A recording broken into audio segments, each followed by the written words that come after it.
compare cheap van insurance quotes that really do cut the mustard at mustard.co.uk.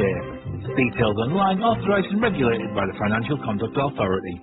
The Clyde One Super Scoreboard Podcast with lookers.co.uk. Now hiring for vehicle technicians. See online for details. It's game day, and this is the home of Scottish football. It's Clyde One Super Scoreboard.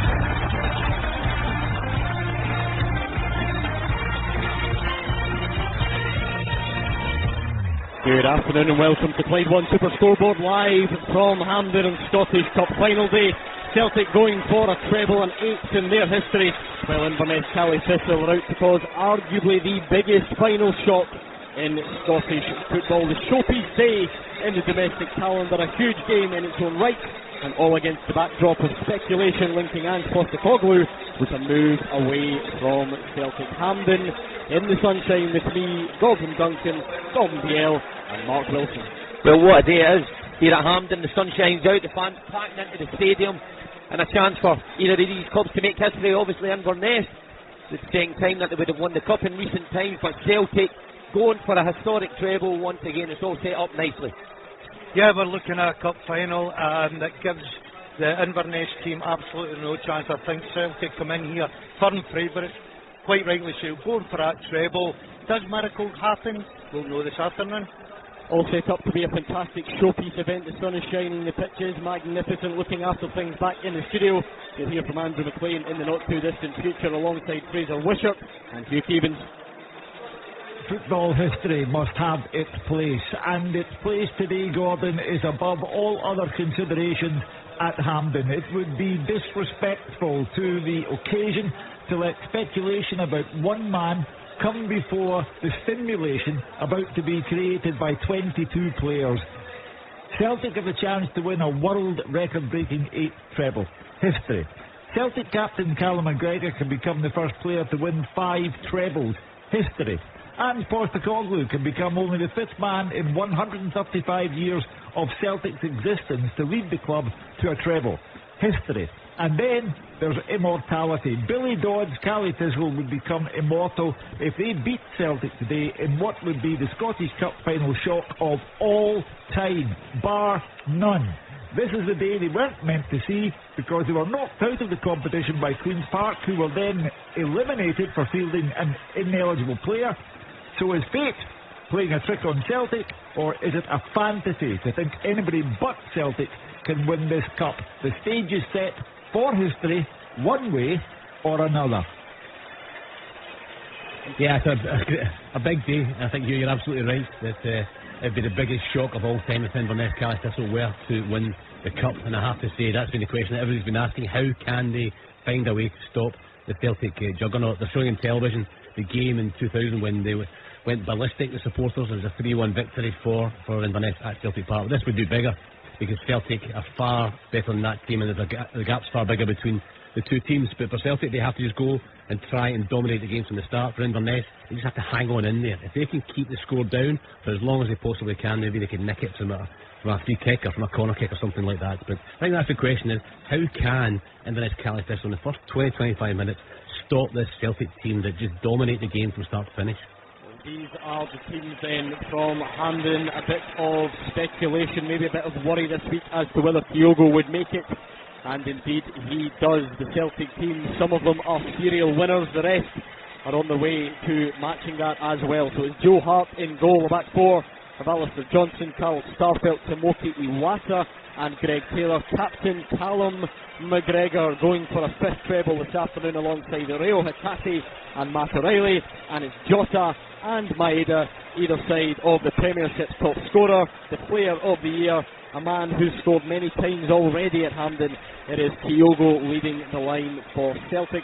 As for Inverness, they've not played in 4 weeks, remember, in the lead up to this one, after ending the championship season in 6th place outside the playoffs. So Mark Ridgers is in goal for Billy Dodds, as well as Duffy, Danny Devine, Robbie Dees and Cameron Harper at the back. Scott Allardyce and Sean Welsh have a shift in front of that back four.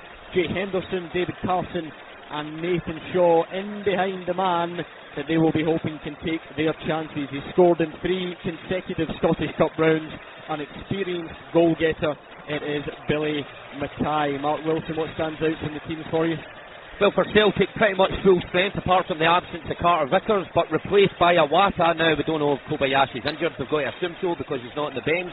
But Iwata, a midfielder by trade, will come in there and plug the gaps, and you just wonder how much he will have to work at the back today, because Celtic, of course, will have the majority of the ball.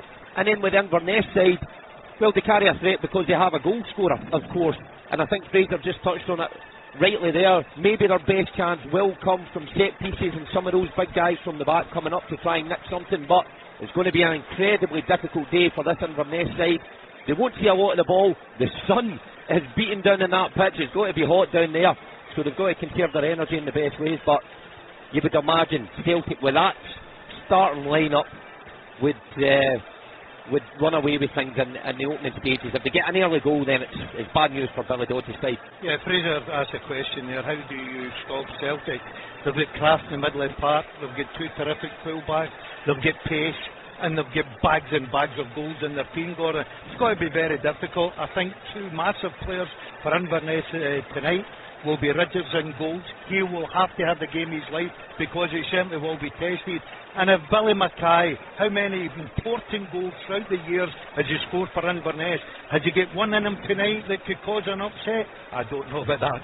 Well, Billy Dodds and his team have to stop that Celtic 11, but what about the rest? Because on the bench, Benji Siegrist is the sub-keeper, Sead Haksabanovic, Liam Abada, David Turnbull, O is on the bench, Bernaby, James Forrest, Anthony Ralston and Stephen Welsh. Cammy Mackay, the sub-keeper for Cally Thistle, Aaron Doran, Roddy McGregor, Lewis Hyde, Daniel Mackay, Zach Delaney, Austin Samuels, Ben Woods and Stephen Boyd.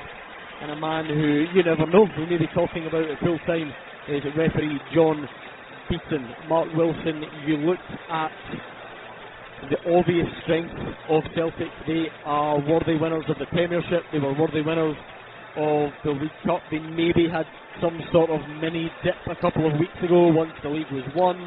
They then bounced back with a stunning victory against Aberdeen last week. Just how different is this proposition from anything Inverness have faced? Well, just the sheer movement of this side, the ability that the players got, will be nothing that Inverness has ever faced before. I mean that with the greatest respect. And to be honest, Billy Dodds must have been rubbing his hands a couple of weeks ago when he saw Ange Postecoglou rotate things and the dip in form, and when Celtic went to Easter Road and they lost a barrel load of goals there. However, Ange Postecoglou reverted back to his tried and trusted last week, and they were quite sensational against Aberdeen, so he must have looked on and thought, oh no, here we go. But look, Billy Dodds will have a game plan to try and stifle this Celtic side, but how many times have we seen it this season? Different sides coming up against them, even the top European sides struggled at times to keep this Celtic team quiet. So again, incredibly difficult. Billy would have worked on it for a couple of weeks, but it's a tall order when they've not had any competitive football for the best part of a month. Coming into a game like this, it's going to be tough. Yeah, and you look all over the park, Mark, and you talk rightly so about the craft, the quality, the pace that Celtic have got. The one thing they've got is a top goal scorer in Scotland, who's had an absolutely brilliant year, won Player of the Year as well. So he'll be a main man today, and we all know on this pitch, with the craft that Celtic have got in the wide areas, McGregor in the middle of the park with Hatate, if you give him one chance, and if you give him a chance early on, you can see this cup going away from you very quickly. Yeah, Mark, if he trained at all this week, then yesterday would have been his first day back in training Kyogo. We saw him limp out of the Trophy Day celebrations last week, so maybe not at full tilt, but perhaps with this being the final day of the season, never any real doubt that he was going to take his place today. No, definitely not. I mean, I think we saw in the celebrations that he looked okay. It wasn't as serious as we probably first thought when we saw him going down, but I don't think Ange would have even hesitated to put him in from the start today. I think could be a worthy replacement in years to come, but there's one guy that's been hot this season, and it's certainly Kyogo. So for the Inverness back line, they wouldn't have come up against something like him before, with his movement, who's constantly on the shoulder. So it's going to be incredibly difficult. Those Inverness players at the back have to remain switched on for the full 90, because like I say again, even the top defenders have struggled to keep Kyogo quiet. So those are the teams then as selected by Ange Postecoglou and Billy Dodds. Let's get the thoughts of both managers ahead of kick-off here in the Hampden Sunshine, starting with, of course, the Celtic boss, Ange Postecoglou. We've got to try and sort of put that to one side and just understand that it's a cup final, and irrespective of who you play and irrespective of kind of, even the form of the opponents. I've said before that whatever form you got going into a cup game becomes really irrelevant because it's a one-off game. And when you're talking about a final and everything that entails, we're expecting a tough one. I watched the semi-final. It was a good game. Really good football played, and at that time, they were going really well. Unfortunately, they just missed out on the playoffs. But there's no doubt Billy Dodds will have them, primed and very motivated to. They've got a chance to create some, real story for themselves, and we've got to be at our best to make sure it doesn't happen. You saw the result against Aberdeen. They have been the best team in the country for a number of years now. You see how good they can be, but you still go there with a feeling and a mentality that it's going to take a humongous effort. It's going to need a bit of luck. It's going to need your goalkeeper to be brilliant. It's going to take my players to be spot on, and probably Celtic to just be off it a little bit. So. But you go there with a winning mentality, because I've never, as I've said consistently along the line, I've never gone into any game not believing that we can go and win it. And this cup competition is all about miracles happening, and it's happened before. In fact, it's happened this season when Darvel beat Aberdeen. So you only need to look as far as a few months back. Billy Dodds will never have to buy a pint in Inverness ever again if he can pull it off, and maybe some parts of Glasgow as well, funnily enough, if he could topple Celtic. But Hugh Keevins, what does this one mean to Ange Postecoglou today? Well, he has already gone on record as saying that he will not allow Inverness Caley Thistle to leave a negative mark on his career that will follow him until the last day he has in football. So for him, he needs to win convincingly. And everyone uses the expression with no disrespect. I stand by logic and reason. Celtic have won 11 of the last 12 league titles.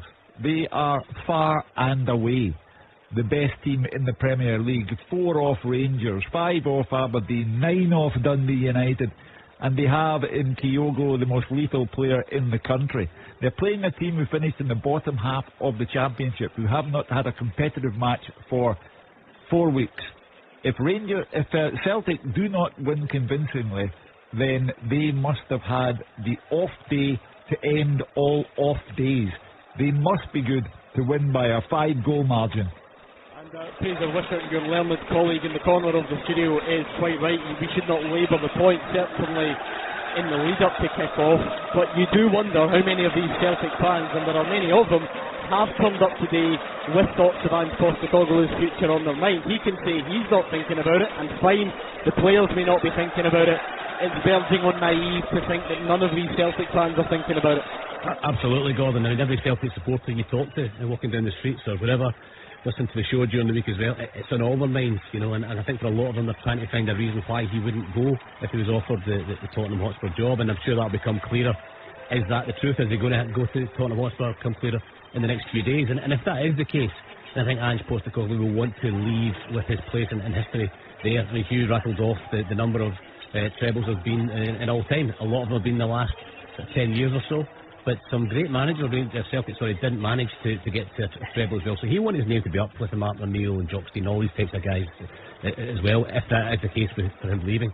And he always said to his players, just play the same way. We know the way we play at high tempo, keep everything moving very, very quickly, get the ball back in play and try and get an early goal. And if we get an early goal, then we'll see what's going to happen to Inverness. So Billy Dodds, I think he's just going to have to try and get his players relaxed, because they'll be very nervous, and although they'll believe that they can win the game, deep down they know they're going to be up against it. So he's going to have to get into his players' head. They're going to have lots and lots of time when they don't have the ball. It's what they do when they don't have the ball. They're going to keep it, and they'll just try and keep themselves in the game for as long as they possibly can. But like you, I can't see anything other than a resounding Celtic victory. Inverness finished the warm-up first. They headed into the dressing rooms, the famous dressing rooms here, to add their finishing touches. Celtic now just doing the same as well. And Mark Wilson, it's hard to ignore the surroundings. It is roasting hot still, even at this time inside Hampden. The pitch is unbelievable. It's also massive. I think everyone acknowledges that as well.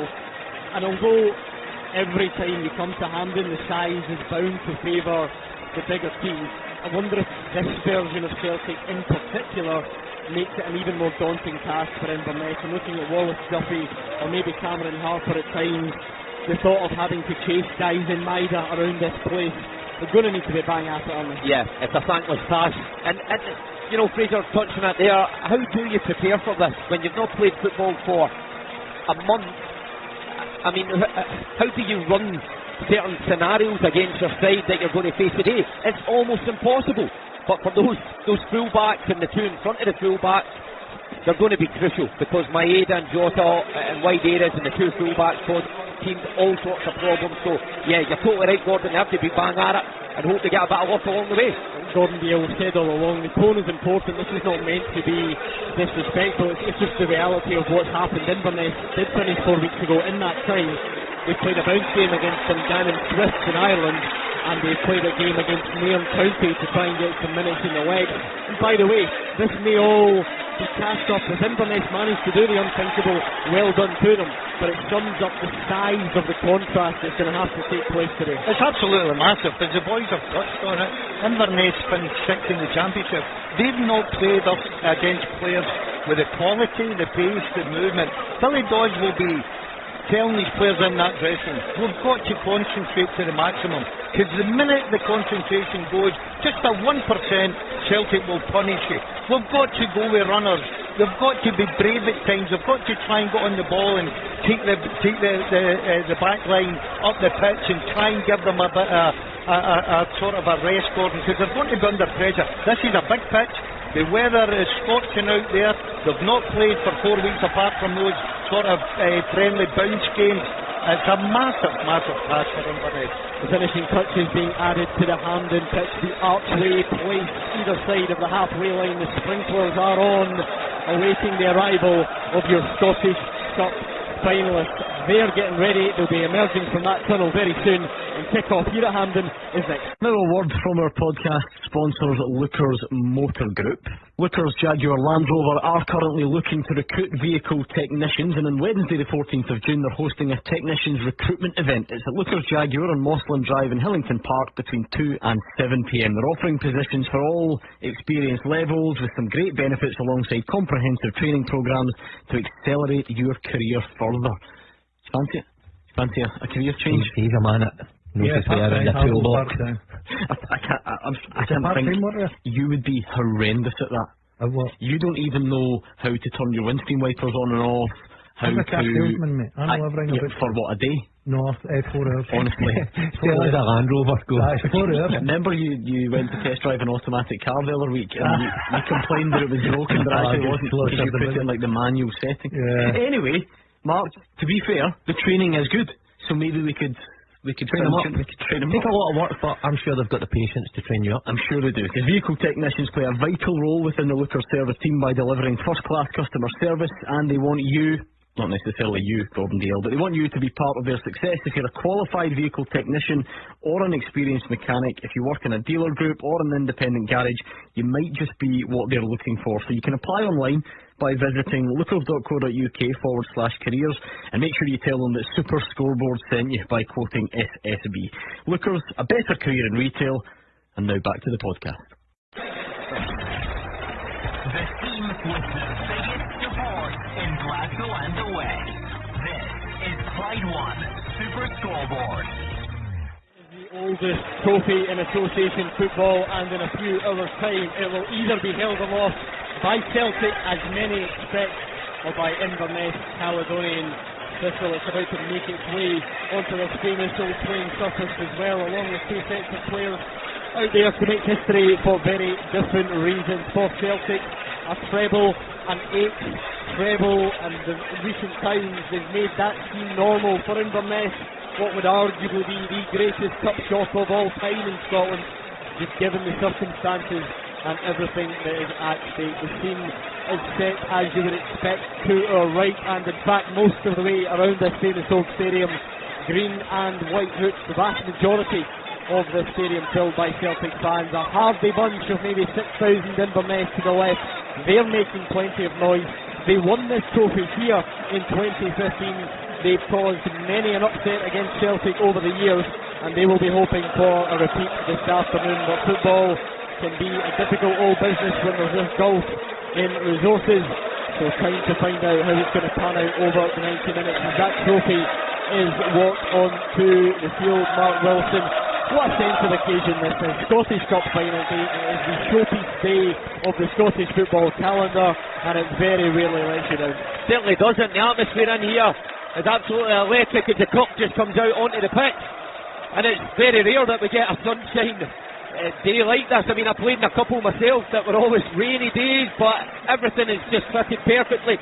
But even though the Inverness fans away to our left may have wanted a 3 PM kick-off, they've at least had time to enjoy their day before they get in the stadium, and they hope that the players do the team proud. But for Celtic, they have to go about their business as professional as possible. You have to look back to the cup run and how they got here, and maybe this final won't be the stiffest competition in the final, but they still beat Rangers, Hearts away, St Mirren to get here, so a lot of the hard work has been done. They just have to get over the line with the final bit. Inverness, quick to point out, they didn't have an entirely straightforward run. They've had to knock out two different Premiership opponents in Kilmarnock and Livingston.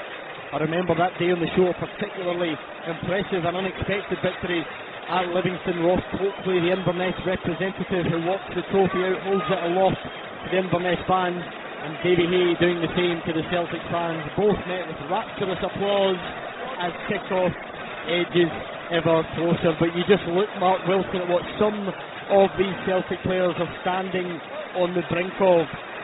The number of young boys and girls across Scotland who set out with the dream of playing one professional football game, never mind winning one trophy, never mind winning 3 in one season, and never mind doing that 5 times, which is what Captain Callum McGregor has staring at him in the face this afternoon. Yeah, it's absolutely remarkable the amount of trophies he's racked up, and now became the leader at Celtic, and what an outstanding career he has. I mean, I must be honest, I never envisaged that when he was a young winger, when I was at the club, and he went out and loaned, came back, did it the hard way, and he deserves everything he gets. I was at the club for 6.5 years, Gordon, and I've got to say, in that time, didn't once get near a treble, so it shows how difficult it is to do. But this group of Celtic players are certainly standing on the cusp of something special this afternoon. And the thing is, Gordon, we've done it, we've outlined the scenario. Everybody knows on paper how difficult this is for Inverness, but at this point, you're an Inverness player, you're 90 minutes away from immortality, and surely the only question you have to ask yourself is, do shots happen in football? And if the answer is yes, great, let's go and try and cause one. Yeah, I've been part of one a long, long time ago, Gordon. Inverness players, let's be honest, right? They've worked very hard to get here. They deserve to be here. They're here in merit. Yes, they're up against the best team in the country by a country mile. It'll be very, very difficult. But I hope they come off that pitch, just give everything they've got. They're up against a quality side that's miles apart from Inverness. But it's a Scottish Cup final. You get that feeling. They will be loving it. Their hearts will be beating through their chest just now. They can't wait to get out there, get that whistle going, and I'm sure they'll do everybody in Inverness proud this afternoon. Billy Dodds has of course experienced this as a player. We won't remind Gordon Dalziel of his route to the final. However, he's about to lead an Inverness team onto the pitch, and listen to that noise. And Postecoglou alongside him. The last thing we needed was the flames going up and turning Mark Wilson and Gordon Dalziel's face and even deeper red than it already was. But these Celtic fans have become accustomed to this. They've become accustomed to impressive tifo displays over the years. They had an outstanding one at Celtic Park on Trophy Day just a couple of weeks ago, and no disappointment on that front again this afternoon. A great spectacle as always, and both sets of fans are bang up for this one. Let's quickly remind ourselves of the teams for Celtic. Joe Hart and goal, Alistair Johnson, Carl Starswell, Timothy Iwata and Greg Taylor at the back. It's Captain Callum McGregor, Rio Hatati and Matt O'Reilly in midfield, and Jota, Maeda and Kyogo in attack for Inverness. Hoping to cause that upset, it's Mark Ridgers in goal, Wallace Duffy, Danny Devine, Robbie Dean and Cameron Harper, Scott Allardyce and Sean Welsh in midfield. Jay Henderson, David Carlson and Nathan Shaw and it's that experienced goal scorer Billy Mackay leading the line. It is not often you get to June and have had to wait for cup final day. It's 5:30 and it is still absolutely roasting. The pitch looks magnificent. You can tell the Inverness players are absolutely desperate to get rid of those tracksuit tops and get the show on the road. Final handshake. Referee John Beaton, how big a part will he play this afternoon, or this evening I should say? He's getting his final handshake from Callum McGregor and Joe Hart and the remainder of these Celtic players. It's funny to think this famous old stadium once was an unhappy venue for Celtic in recent seasons. I don't have to tell Mark Wilson all about that, but it's become a real home, whether it's Tom Rogic under thunder and lightning, whether it is Kyogo coming back from injury. And it's funny, most of these seem to be in the rain, but it is no such condition this evening. It is unbelievable out there, and we look forward to what hopefully will be a fantastic spectacle. Interesting to watch the different pre-match routines. Some players getting themselves up for it, some sharing a high five with their fellow teammates. Rail Hitachi stands alone, looks to the sky and goes through his pre-match ritual as well, and that's before Celtic go into the pre-match ritual associated with the club, of course, in that famous huddle. And Mark Wilson, the roof will come off this place in just a second when they do just that. Certainly will. 75% of the stadium, Celtic fans, and here they go into the huddle. Cal McGregor will just be reminding his team what a professional job that they have to do. They can't take Inverness lightly, and they have to keep up the standards that they showed last week. I'm quite sure they'll do that today, Gordon. Celtic fans and Inverness fans doing the nation a favour and drowning us out here at Hampden. But Dalziel, if you can't get yourself up for a game in these circumstances, whether you're watching or playing, this is not the game for you. Yeah, I'm just looking down at the Inverness players, Gordon. They are absolutely desperate to get this game going. They deserve to be here. I wish them all the very best, but I think, like everyone else, that fancy Celtic for a credit. John Beaton waits on the final signal from the broadcasters, and Postecoglou has one hand on his watch on the touchline. Matt O'Reilly stands over the ball, and we are underway here at Hampden. Clyde 1 Super Scoreboard Goal Flashes with Clydesdale Home Improvement. Buy now, pay nothing till 2024.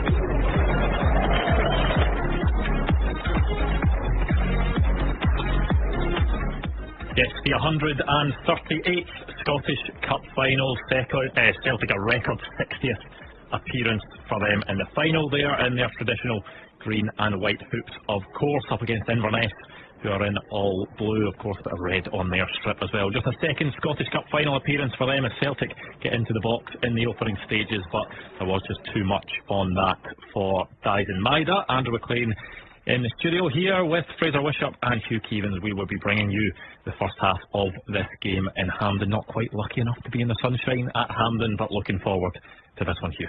Well, it's such an occasion. As I said at the very start of the programme, I don't think you should disrespect the occasion by going on about matters off the field. They can be dealt with tomorrow. This is the showpiece end to our season, and the best team in the country, the 2-in-a-row title winners, have it all to do, because the treble is there for them, and Ange Postecoglou will want that on his record. Only Jock Stein, Martin O'Neill, Brendan Rodgers and Neil Lennon have brought trebles to Celtic. He, Ange Postecoglou, can make it 5 managers today, and you know everything about it, Fraser. You know, the pitch looks magnificent, the sun shining, the Celtic players' early possession. Everything about it points to a long afternoon for Cali Thistle. Yeah, but it points to a great occasion as well, Hugh. I agree. Hampden looking brilliant, the sun shining strongly. The colour on the pitch looks brilliant, the colour on the stands looks brilliant, and you're right, it's a great occasion, and we should always look forward to it, because you know more than most, having written books about the Scottish Cup and the finals. It never fails to entertain us, and I'm really looking forward to this game. Early warning there for the Inverness players, the Wallace Duffy, the right back, just get caught, ball up the inside of him by Greg Taylor. It was just too much, as Andrew, you're introducing the show there, and just ran out the park, but Maeda was on to it like a flash, and that's the danger for the Inverness Cali Thistle players, especially early on. The nerves will be jangling. They've got to concentrate on their job defensively, and keep in the game for as long as possible. They've dropped young Dan Mackay, scored in the semi-final, plays as a number 10 up and play in a wide area, and they brought in a more defensive midfield player. So they've gone with a solid 3 and 2 wingers, just to keep themselves in the game for as long as they possibly can. But great occasion, really looking forward to the game. Well, they're better off than Man United were, because Man United were a goal down after 13 seconds at Wembley today. What a goal it was as well. Volley from Ilkay Gundogan. No such early drama at Hampden, but there is a ball over the top that's aimed towards Jota, but once again that one has too much on it, and it will go out for an Inverness goal kick. That's what they do. They try and get the ball in behind early on, because when you're a defender, if you're going to try and squeeze the game and try and close against your defenders, when the ball goes in behind, just subconsciously you drop back as a defender a yard or 2 yards and begin to defend a wee bit deeper, and that's when Celtic want those gaps for likes of O'Reilly, McGregor to knock the ball into O'Reilly's feet, into Hattati's feet, Greg Taylor coming in, Johnson on the other side, and that's what they'll try and do. They'll try and get in behind the Inverness Thistle players early on, and although those two ran out the park, you can see now the full-backs of both sides, Inverness side, will be just wary of that ball over the top and just subconsciously just drop a bit deeper. On the pitch, it's obviously a huge task for Inverness, but how big is it mentally as well, going into a game where they've seen this Celtic team that's a juggernaut, winning games, game after game, trophies as well? Yes, the last few weeks they've maybe not been at it as much as they have, but a big win against Aberdeen last time out. The Inverness players really need to go in with a mindset of belief rather than fear. Well, it's a long time to think about it, and I don't know whether that's a good thing or a bad thing, but sometimes it's better just get the game over and done with, because you can overthink things and begin to think too much about the game. But maybe the opposite could work, where they've had that chance to sort of analyse who they're playing against. They'll have watched Celtic struggle in a number of games recently. They've watched them successfully batter Aberdeen as well last week, so they'll have seen both sides of Celtic in the last number of weeks. And I wonder whether the players maybe have got that kind of nerves out of their system. But certainly when you go on the pitch, the players will be happier now. The build up to a game, it's a long day when it's a 5:30 kick-off, because you're hanging around a lot. And the worst time is just when you get to the ground and you're waiting to get onto the field of play, waiting to get your strip on, waiting to get their tracksuit off and get on with it. So the Inverness players will be happier now the game's starting. I suppose, Fraser, they have their professional pride, and if they've been told and they've read about and watched television about this final for the last 4 weeks and been told that they are absolute lambs for the slaughter, then your professional pride should kick in and you try not to become so. Yeah, but Billy Dodd's a positive character, as we know. Yeah. And I think his job will be to just calm his players down and just get them to relax, be confident as they possibly can, but don't be nervous. They've got nothing to lose. And I think sometimes when you go to a cup final, you see the smaller clubs and the game just flashes by them and they lose early goals and the game's over and done with. So I think he'll be saying to his players, go and enjoy the occasion. Nobody expects you to win. Just go and enjoy this highlight of your career and do your very best, and if that means you can win it, then crack on. Astonishing to think that Billy Dodge could win the Scottish Cup and be out of work tomorrow because his contract ends today. They've allowed his contract to run down and hasn't been made an offer of a new one. Astonishing going into a cup final under those circumstances. You have a feeling he might be okay if he ends up being a Scottish Cup winning manager at the end of today. Unless they've taken a brainstorm in Inverness, then that will be the case. Hattati just trying to find the pass in towards Kyogo in the box there, but it was a good interception by an Inverness defender. Celtic maybe just a bit slack with their passing in the early stages, a couple of overhit passes, Rio Hattati putting one out of play as well, but they've had the bulk of possession so far, as you'd expect, Frazer. Yeah, and that's where Inverness have got to make the most of it when they get near to the Celtic goal, when it's a free kick or corner kick, as I mentioned earlier on, or can Billy Mackay hold it up and try and get the ball into the wide areas. They get pace in the wide areas, lads like Henderson and Shaw, they'll get the ball into the box for Mackay as early as they possibly can, but they know fine well, and Billy would have trained them to what they do off the ball. How do you combat Celtic's movement? And that was the point there, where Hattati just takes up that clever position. Maeda's dragged Duffy wide, Taylor's dragged Henderson wide. There's a gap inside them, and Hattati found the gap, and you're right, it was a bit of a slack pass, not like him, but it's that place where Hattati and O'Reilly find themselves. It's a real problem. And that's where the three midfield players, the three centre midfield players, all of them are pretty much defensive midfielders as well. They've got to do their job. Jota got himself into a crossing position, but it's now taken to the byline, and Celtic claiming for a corner. I think it will be an Inverness goal kick. After all that, Jota had just cut it back to Alistair Johnston, worked it into the box to Matt O'Reilly, went for the cut back, but it was well defended in the end. Yeah, Robbie D's doing well, big lad, and I think he's attracting a lot of attention with Celtic as a youngster. Like a number of the Inverness players, but did really well there because Jota was just about to get by him. He used his strength and his power, got his body in the way, and managed to just shield the ball out for a goal kick. So 7 minutes gone, Inverness will be quite happy so far. Yeah. The Inverness players, spoke about them earlier and how they must have felt being told that they had no chance for a month. The Celtic players have been told that they are going to have a walkover for a month, and they may be a little sloppy at the start, not as crisp and precise in their passing as their hallmark. There's a wee bit of footwork there from Ange Postecoglou as well. Just ran to control the ball and scooped it up towards Greg Taylor. I think he'd be a hard player. I think he'd boot you. Give you played with Gordon Dalziel, as we all know. Which Gordon Dalziel can remember. If only he could remember it. I'm not sure played is the right phrase, actually. I think Gordon was on the bench for a lot of those appearances and then swiftly moved away from Australia. He was deported. Sent back to Scotland. The Ned Kelly of Scottish football. 8 minutes 15 seconds on the clock at Hampden. No meaningful chances for either side. As you'd expect, Celtic have had all of the ball so far. I think one person that you wouldn't envy the job that they've got today is Billy Mackay in this heat, having to chase shadows about, just try and disrupt that Celtic defence in midfield when he gets the chance. Yeah, I think he'll be told to stay up front and not to be chasing the fullbacks too much, because as you say, conserve his energy. He's been a brilliant player for Inverness for the last 10 years. And you look at his goals in the cup run, he scored 2 unbelievable goals. Usually he scores from inside the 6-yard box, but 2 brilliant goals on the edge of the box against Livingston. So it'll be down to 3 midfield players, Henderson and Adams, and Shaw in the wide area. They're young lads with a bit of pace as well, so I think he'll just leave it up to them. And I think we'll say to Billy, stay up the park. If it comes, try and get the ball to stick. It'll be him against Iwata and Starfield. Just try to get his team up the park. Well, there's a very definite pattern, Fraser, isn't there? I mean, it's a game being played in one half of the field, basically. It's quite slow though, Hugh. Yeah. The tempo's quite slow. Inverness getting 9 men behind the ball, making it more difficult, but Celtic's tempo not quite as quick as they usually are. I think Andrew will want them to move the ball far sharper. I wonder if the conditions has anything to do with that. The heat there at Hampden, certainly a warm one. I think Celtic will get a corner there. It was a threaded ball. It was towards the path of Kyogo, but Danny Devine managed to get his foot in the way and divert it out for a Celtic corner. Well, they did take it quickly. But I was going to say, they did a very simple thing last week, just got a nice corner and Starfelt scored with a header, but they decided to complicate matters there with a short corner kick, and it's not worked out. Yeah, a few free kicks, a corner so far for Celtic, all of them. It's been, as you see from Celtic, a hand goes on the ball and it's quickly passed to the nearest player. They want to keep that ball moving, try and tire out these Inverness players as they move forward. They're just passing the ball around the box at the moment. Greg Taylor shifts it onto his left foot, tries to create a crossing position. I think it will be another corner to Celtic. I think the flag has gone up for offside and it will be a free kick to Inverness. Something gets stuck in Inverness. Challenges there. David Carson did it inside the penalty box. The ball broke wide towards Greg Taylor and Sean Welsh.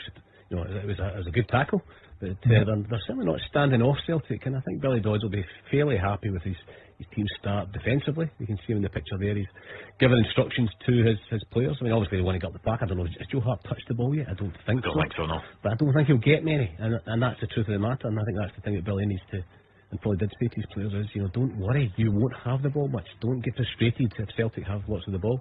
But certainly in the midfield areas they're getting stuck in. The ball's played into the path of Jota on the right wing, goes for the first time cross. That one's blocked and will go out for a Celtic throw. Just with every passing minute, Inverness might just gain a bit more belief that they're managing to keep Celtic out, stop them from getting any meaningful chances away. Yeah, they're looking okay. They're looking okay defensively. They're quite solid there. Good block by young Harper there. Jota had got in behind him. He managed to get his pace in behind. So he pace to get back and block the cross, which is important. Don't let the crosses come in. So yeah, they're doing okay. The test will be, if they lose a goal, and then how do they react to that, and how do they get the ball, and how do they get the ball up the park, because it is just one way, as you've seen. It's all played in Inverness's half.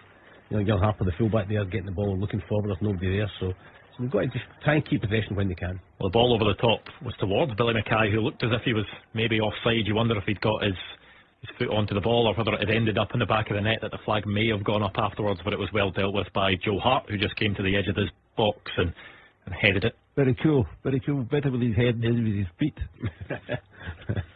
When Mark Ridgers just sort of dragged that one as he went to kick it long, but Inverness have managed to actually deal with it pretty well. I think it was Scott Allardyce there in midfield that managed to slide in, nick the ball away, just as it looked as if Celtic were maybe about to regain possession. A good area. Yeah, a bit better by Inverness. They've strung 5 or 6 passes together, which they haven't done earlier in the game. Billy Mackay trying to go into the end of this one. It's going to run out of the park. I think it was actually Jay Henderson the ball earlier on, and he's come in off the wing in a kind of diagonal run right across to the middle as well. You can't see from here whether it was offside or not, but that's a job that he can do very quick. He's on loan from St Mirren, as we know, and the lad Shaw on the other side apparently has got the same sort of characteristics. Yeah, good delivery as well he's got from crossing areas. Jay Henderson, Inverness will be looking to try and utilise that when they get the chance, and maybe if they get the chance as well, because it has been all Celtic in this game so far, although Inverness standing firm. All Celtic without creating a goal scoring opportunity. 13 minutes into the match, and they haven't worked the goalkeeper at all as yet. But they're moving them, Hugh, and I think you're right. There's just a lack of a wee bit of tempo in the last third, but they're keeping the ball and they're moving Inverness players, and that might just pay later on in the game, because the Inverness players will tire. But at the moment they're just not quick as they usually are. Celtic, usually they'll punish teams. Any gap in behind, you'll see the ball for Jota and Maeda, and their pace all of a sudden they're causing problems in behind the defence. But at the moment Inverness looking well structured, well drilled, they've got their tactics spot on, and they're just not allowing Celtic in behind them. As you know, Andrew, all newspapers like to have their writers predict the outcome of the match, and one of my journalistic colleagues this morning took Inverness to win 2-1. So he is now 14 minutes towards Journalist of the Year. He's now been taken away, put in a quiet room in the dark, and said come out with a proper prediction. There's the classic example, Frazer. Hatate has had more. That was Iwata, but the Iwata and Hatate and just about every else you care to mention, the passing has been very poor at the moment. Yeah, just the camera focusing in on Cameron Carter-Vickers at the moment, who Celtic have missed in the last few weeks, haven't looked as solid defensively, but it was the right timing, wasn't it, for Ange Postecoglou and for Celtic to get him his operation that he needed, and so that they can get him as fit as possible for the start of next season. Yeah, because we're now in June. I mean, it's amazing, the cup final's in June, and Celtic will probably start training in about 4 weeks' time, so They want to have him back for not for the start of pre-season, certainly the latter part, and then get the season starting. They've got the real cushion, having won the league, that they're into the Champions League, don't have to worry about qualifiers in July, etc. As Rangers do, so therefore they'll start training a wee bit later. But the modern day player gets very, very little time to recover, and it makes sense. It's Inverness. They're not going to be a lot of defending, so they should be able to beat Inverness without Cameron Carter-Vickers and get the up and get them ready for next season's priority. Yeah, Wallace Duffy with a foul on Dyson Maeda. They are both players going for the ball as it was bouncing in the air, but Wallace Duffy just kicking through the back of Dyson Maeda's leg, and it is a free kick to Celtic around, I think, 30 yards out, left side of the box. Jota and Matt O'Reilly standing over it. This is certainly a crossing position.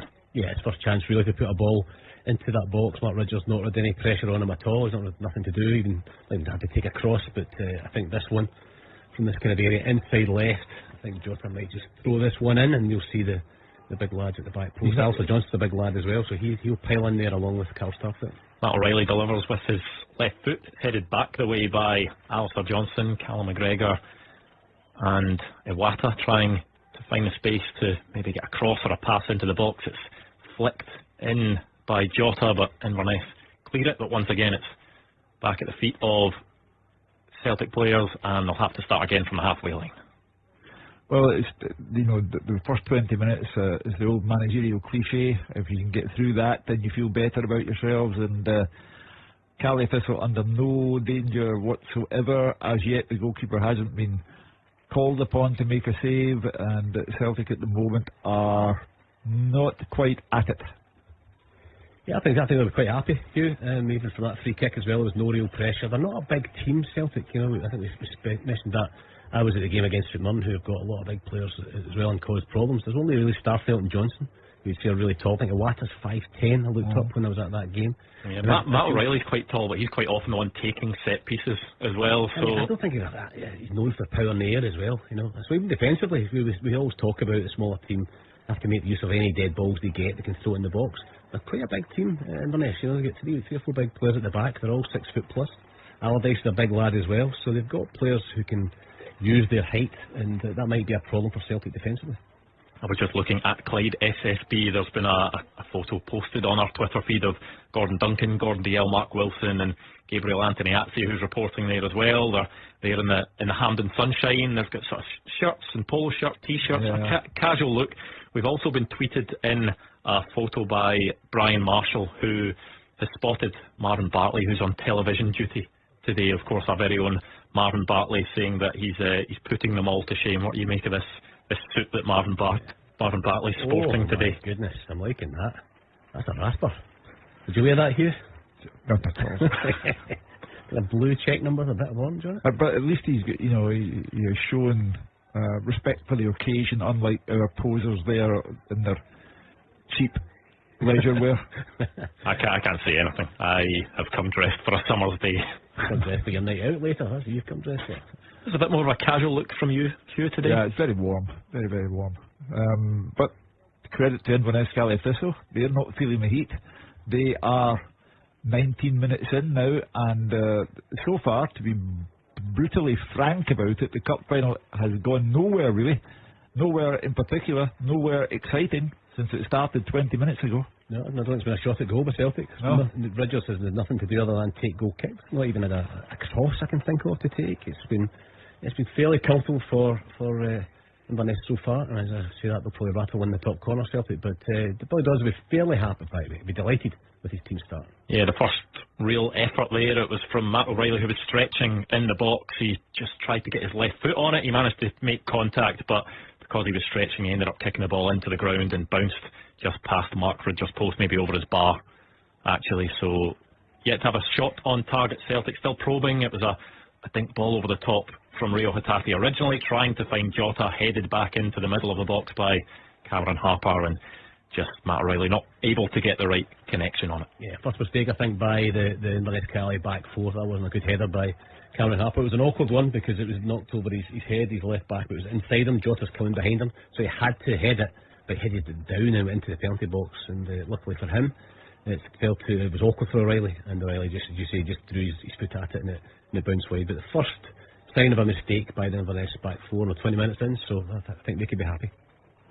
Yeah, it's not gone as I thought it would, I have to say. I thought that the Inverness goal would be peppered by shots, and Celtic would be looking for the early breakthrough that would completely unnerve Calais Thistle, but anything but. They continue to be shoddy in their work, and if I was a ticket holder at the game, I'd be disappointed in Celtic's performance so far. One thing we know is Ange Postecoglou won't be panicking at all at this so far. We've seen plenty of games where he just wants Celtic to keep on playing their football, keep on probing, keep trying to create those chances, and he always feels if they keep on doing that they will get their goal at some point, or get a few goals. Yeah, they don't change their style, they don't panic, they just keep moving the ball around. They try and move your midfield players around, try and move your defenders into positions where they don't want to be, and then they take care of the gaps that you leave. But the moment Inverness aren't leaving any of those gaps, I think Ange will be disappointed at the tempo that his team's playing at. We talk about that a lot with Celtic, but that's what he does, Ange. When you're watching the games, you're at the games, he's somebody who always throws the ball. He wants it back in play quickly, he wants it going quickly, he wants free kicks and throw-ins taken quickly, but that's not happening. And the fact that they're sort of ponderous in their build-up is allowing Inverness the chance to get back into the 4-5-1 shape. Well, the ball goes all the way back to Joe Hart, just at his own penalty spot, and passes to Callum McGregor, who was occupying a position in between the two central defenders. He is allowed to stride into the Inverness half. It's good play by McGregor, and Dian Maida's touch, I think, tried to nick it round the corner to Rio Hatate, but I think, to be fair, McGregor's pass to him was under hit, and it put him in a bit of bother there. Inverness just can't get out. No. And it's because the two wide players are doing a grand job chasing the fullbacks and getting themselves back into defensive areas. But you saw there David Carson in the right back area tracking a run of Hatate, gets to the ball. There's no option just to knock it long, just kick it long. He didn't have anybody to pass to, and if it doesn't go straight to Billy Mackay, then there's nobody else up there to give him a hand. So that's going to become a problem the longer the game goes on, because Celtic will just wear them down. You know, the Inverness fans there, just the camera focusing in on them. A fantastic day for them, just a second Scottish Cup final for Inverness. A fantastic day out for them in Glasgow. And how do you think they'll be feeling at the moment? Will there be a growing belief with every minute, there could be a shock in the cards, or they can't justify thinking there's a shock in the cards, but what they can be happy with is that they haven't been humbled in any way. We're a quarter of the way through the match, and Celtic have been poor. Give Inverness, Cali their due for a team who haven't played competitively for a month. Yeah, well, there is a mistake there from Inverness. It's Jota in the box on his right foot, goes for the back heel. There's a slip from Rio Hatate at the vital moment as well. I think he was just looking to shift that onto his left foot and shoot, but slipped in the box, and Inverness were able to clear. But that was another mistake that was pounced on by Celtic, and Jota, I think, did the right thing. He saw the run of Hatate, flicked it to him when he had two Inverness players on him, but Rio Hatate, just as the ball was coming to him, slipping and then unable to get the ball under control. Yeah, a real break there for Inverness. That was a bad mistake with Danny Devine. Just trying to just play the pass into midfield, and he played into midfield, took it back, tried again to play it into Sean Welsh, but it was a poor pass, and immediately Hatate's onto it, and all of a sudden it was 3v2, and they were really stretched as they went to the penalty box. So a real break for Inverness, the fact that Hatate slipped, because it had goal written all over it. Do you not think Jota could have taken it on himself? Yeah, I thought he might have done. Yeah, I mean, they are inclined to be over elaborate at times, Celtic, and I thought that Jota should simply have taken it on himself, but instead it's turned into a palaver, and the palaver has been cleared up. Yeah, lucky for Inverness, Hatate's slip. That was a bit more like Celtic. They pressed the ball really well, and when they got it, within seconds they're in the penalty box and creating a chance. So a wee bit more like it from a Celtic perspective. Yeah, Jota has seen a lot of the ball so far, probably one of the players that's been most involved, along with Rio Hatate, who's at the edge of the box, shifts the ball onto his left foot, but once again the pass not quite there. Inverness able to clear their lines. Well, the game is still being played in one half of the field, and whether it's over elaboration, whether it's just a lack of tempo, whatever is the case, 25 minutes in, Celtic are making extremely hard work of this. I was interested to see how Inverness would come into this. I mean, not having played a competitive game for 4 weeks, coming into a Scottish Cup final is quite something, isn't it? I think that might take its toll later on in the game, and it depends what the result is and what the score is. If they're still in it, of course they're going to get a real lift from it, but once you get to 60, 70 minutes, have they got the legs, 4 weeks of a proper game? Well, getting a couple of friendlies is decent enough, but it's the end of the season, so maybe a couple of weeks off is just what the players needed, just to refresh their legs a wee bit. But you can't keep going like this, and mentally and physically concentrating defensively for the full 90 minutes, and I think that's where it will tell later on in the game. Yeah, Matt O'Reilly's corner there dealt with by Inverness. I think they really would have been disappointed if they'd conceded from that, because it was a mistake leading to the corner. The ball came to Scott Allardyce and tried to get the ball under control in his own box, just couldn't get the touch right, and it went out for a corner. But they'll be happy that they defended. Certainly the first phase of play, Celtic coming back again. Rio Hatate playing it out wide on the left for Matt O'Reilly, led assists for the 2022-23 season in the Scottish Premiership. There was another case of O'Reilly. The tempo, as Frazer keeps mentioning, is not Celtic-esque, and O'Reilly there just kind of languid. Ball ends up going behind him, and I don't know whether they're trying to create some kind of Hollywood finish or whatever, but they should try a finish, period. Dyson Maida plays the ball across the 6-yard box. It was bouncing and bobbling, but there was no telling touch from a Celtic forward. There was 3 or 4 of them in there, but Inverness managing to scramble it clear. Yeah, slowly the pressure's just beginning to build on the Inverness back 4. Billy Mackay was back there near his own penalty box as well, and Maida's cross causing problems. It was only half cleared. Again, luckily for Inverness, it just was short of, I think it was Hatate at the edge of the box. But you can just feel it now, 3 or 4 wee mistakes by the Inverness players, and Celtic beginning to just get that ball nearer to the 6-yard box and cause a bit of panic. So you can feel a bit more pressure building on the Inverness back 4. Yeah, Celtic trying different things now. Jota is over on the left wing now, started out on the right. He's now trying to make something happen, but it was maybe a step over too many, and Inverness able to get control of the ball and play it out to Cameron Harper in the left back position. Well, credit to Cali Thistle. You could say that Celtic have been poor, and they have been, But this is a tremendous show of resilience on the part of Cali Thistle. It just cannot have been easy for them. They couldn't even sell all the tickets for the game. Vastly outnumbered by the Celtic support. Had problems getting up to speed for this final, not having played since the end of the championship season. But they have hung in, and they are hanging in very well. And Celtic are a massive disappointment. I think you could see it's the way they've wanted to play Inverness, because there's times when Hattati and O'Reilly have got the ball and maybe 30 yards from the Inverness goal and nobody's going towards them. They're just standing off them, they're holding the positions well, they're cutting off the passes, the back four are taking up good positions, but clearly they've thought, we can't possibly go on the front foot, we can't go and press Celtic, because if we do, they're going to play around us and they're going to kill us with the gaps as well. So they're quite happy just to sit back and allow Celtic all this possession and then just take up the position to try and block any passes going through. Yeah, you just wonder how sustainable that is when there's a Celtic side who have so much quality. Ange Postecoglou, no doubt, we're still a long way away from that point, but if Celtic are still looking for a goal going into the second half, he has plenty of options on the bench as well, that we see him make those changes around the 62nd, 63rd minute, where at times 3 or 4 internationals will come onto the pitch. Yeah, I think though that the fear for Inverness's fans would have been they could be 3 down by now and the game is all over. And I don't think that was an unreasonable thing for Inverness fans to be scared of. So everything they've got so far it's been absolutely terrific. A few wee mistakes, 5 minutes there, you can just feel a bit of pressure building and a few defensive mistakes, but other than that, they've been really, really good. They just can't get a grip of the ball. They keep giving it away.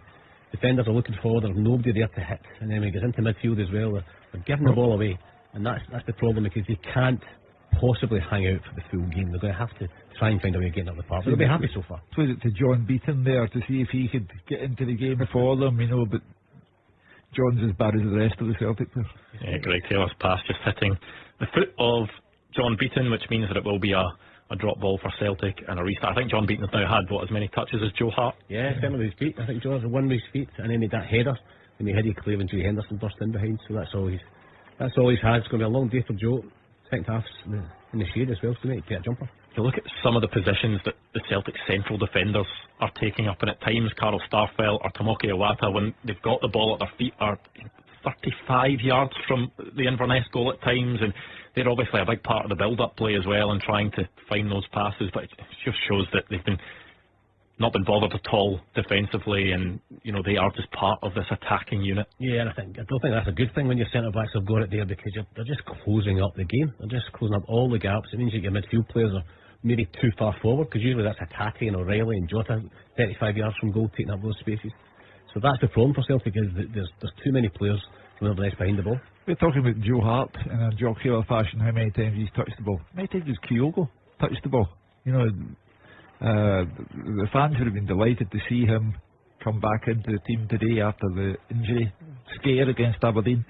Admittedly, no service, nothing. Half an hour in now, Celtic are very poor.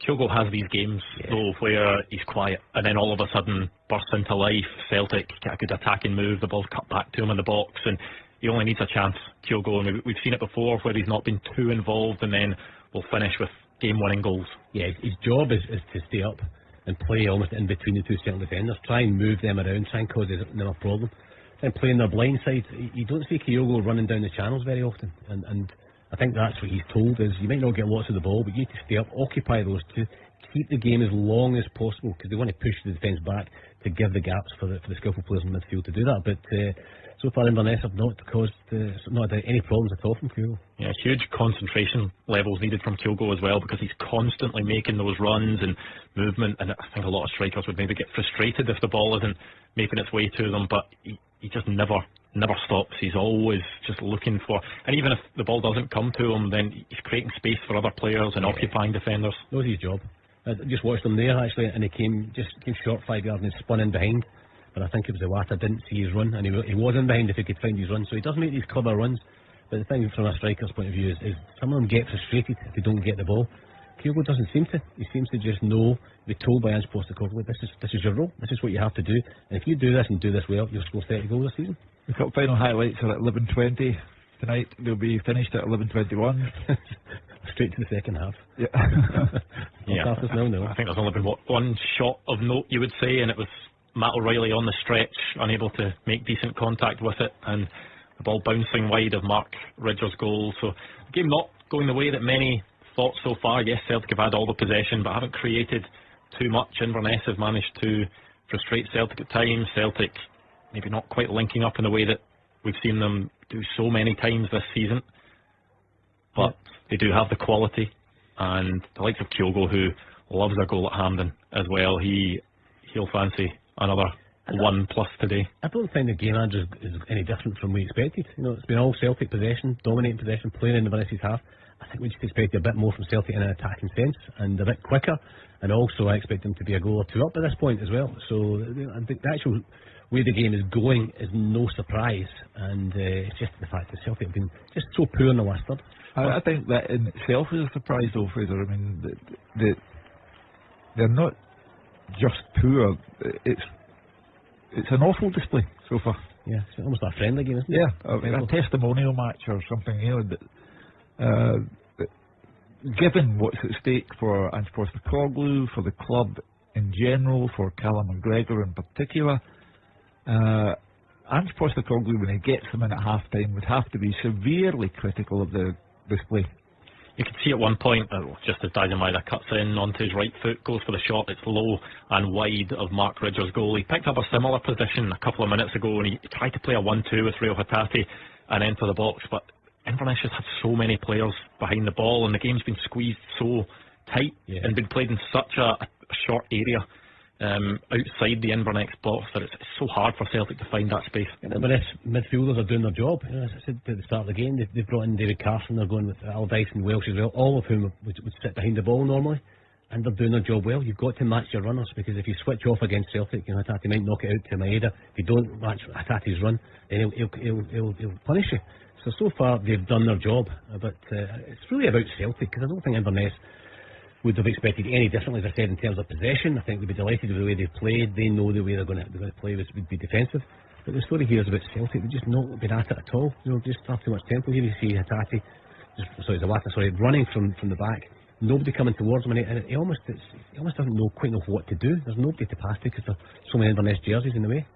Yeah, another frustrating moment for Celtic there. It was down in the corner. Dalziel just trying to backheel it into the path of Greg Taylor, but Wallace Duffy did well just to shield the ball out of play for an Inverness goal kick. That's now coming up for 35 minutes on the clock. Celtic 0, Inverness 0 in the Scottish Cup final, and as we mentioned, not a save to make for either goalkeeper, and you'd think Billy Dodds will certainly be the happier of the two managers with the way it's gone so far. Without question. If they get to half-time and it's still 0-0, then the whole complexion of this afternoon changes. You know, I have written and I have said, and I believe it to be true, if Celtic don't win this game, it's the worst result in the club's history, and if your goal is at half-time, you're halfway towards the worst result in your history. They're such a good side. I think you're spot on here. It could be one of the biggest.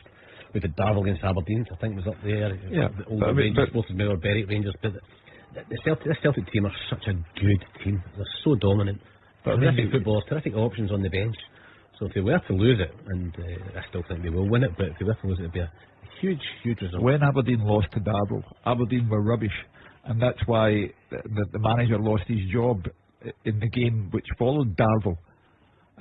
But we're talking about the team who've won 11 of the last 12 league titles, who have won 4 of the last 5 domestic trophies, who have a glittering array of players, and they have been extremely poor against a team from the bottom half of the championship who haven't played a game in 4 weeks. Yeah, well, Mark Ridger did have to be alert there. It was a ball into the box from Alistair Johnson. Matt O'Reilly into that area where Celtic quite often cut the ball back. I think he maybe was going for the cutback. Matt O'Reilly, it was on his weaker right foot. He was on the turn, maybe just sliced it, and it was going on target, but it wasn't one that was ever really going to trouble Mark Ridgers too much. No, you're spot on, Andrew. It was a cross, and he mishit his cross. Again, there's no real conviction there. You know, you've seen sometimes O'Reilly go into these positions, and he wouldn't shoot, or he wouldn't try and cross. He would try and keep the ball and use his skill. But he just swung his leg at it, and it's completely gone into the goalkeeper's arms. But Mark Ridgers would have expected to have made half a dozen saves at least by this point in the game. Daniel Levy has got his Filofax out now and he's looking at other telephone numbers. We are 37 minutes into the game. I think that's the first mention of. And there is the opener for Celtic. Goal flashes with Clyde built home improvement.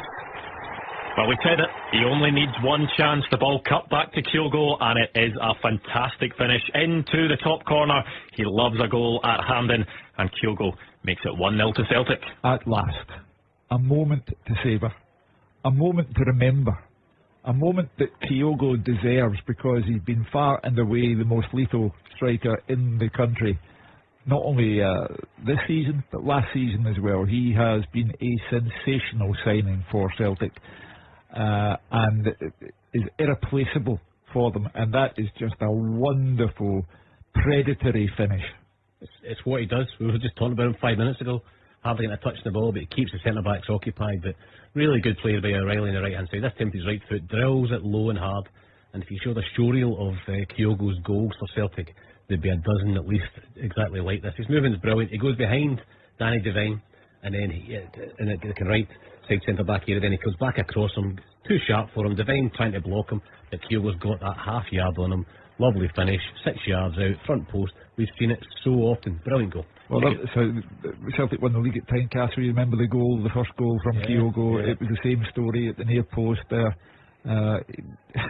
You know, we've been banging on about history all day. History will show that Kyogo will be one of the most well-remembered and well-loved Celtic strikers. That was actually good defending by Tomoki Iwata there. It was a ball played forward. I think eventually the offside flag did go up, but it was played towards Billy Mackay. Tomoki Iwata just getting goal side of Mackay, the ball bouncing through to Joe Hart. But Inverness did have a warning sign about 2 minutes before that, where Matt O'Reilly got into almost the exact same area as where he crossed the ball in for Kyogo. He didn't get it quite right. He ended up slicing the ball and it went into the arms of Mark Ridgers. But Celtic worked so hard to get players into those areas on the right side or the left side of the box where they can cut it back, because they know that they'll have the movement of Kyogo. He'll make that run, whether it's in front of defender, he'll get goal side of them, and you know he's got the finish there as well. Yeah, absolutely spot on. And I think the difference was that in the first instance, Matt O'Reilly swung that kick first time. And this time he got the ball into his feet and he was able to set himself up. So with his left foot, just set himself up nicely on his right and just drilled it low. And he knows, without even looking, he knows Kyogo's going to be there. And there he is again. There's a run to the front post to time as Jota. The Celtic do that so well, but he knows that if he does his job there, Matt O'Reilly, just drill it across the 6 yard box, even if he hasn't had time to look, he knows Kyogo will be there or thereabouts. And it was actually a good finish because Devine was throwing himself into it. He was almost beyond the front post, Kyogo, and he tucked away beautifully. The big question will be is how Inverness react to this. They need to make sure their heads don't go down. Well, you know, if Celtic were to score a second before half time, then only a fantasist would believe that Inverness Thistle would come back from that.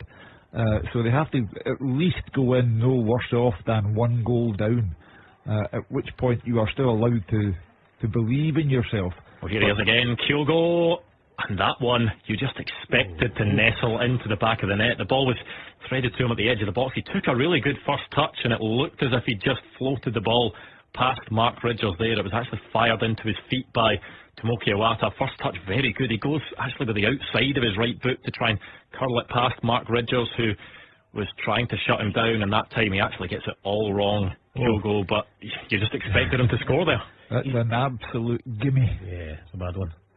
I mean, I think it's his touch. He's made a great run, as we said before. He goes behind defenders into it, so he can see their number. Defender can't see him, and he did that to Robbie Dees. Inside right, it's actually his touch isn't usually, it's usually much better, sorry. His touch just kind of takes it onto almost his left foot, so it allows Dees to get that kind of half challenge back, which is why Kyogo went to the outside of his right foot, but even then, he should have scored here. Yeah, it's a real let-off for Caley Thistle, because had it gone 2-0 prior to half-time, then, you know, the heads would go down then. And also, legs would tire. Mentally, you're getting tired. But that's a real let-off. Most unlike Kyogo Furuhashi, and Caley Thistle live again. Yeah, that would have been the Celtic advance into the box again. It's cut across the 6 yard box by Jota, but it's well defended by Robbie Dees.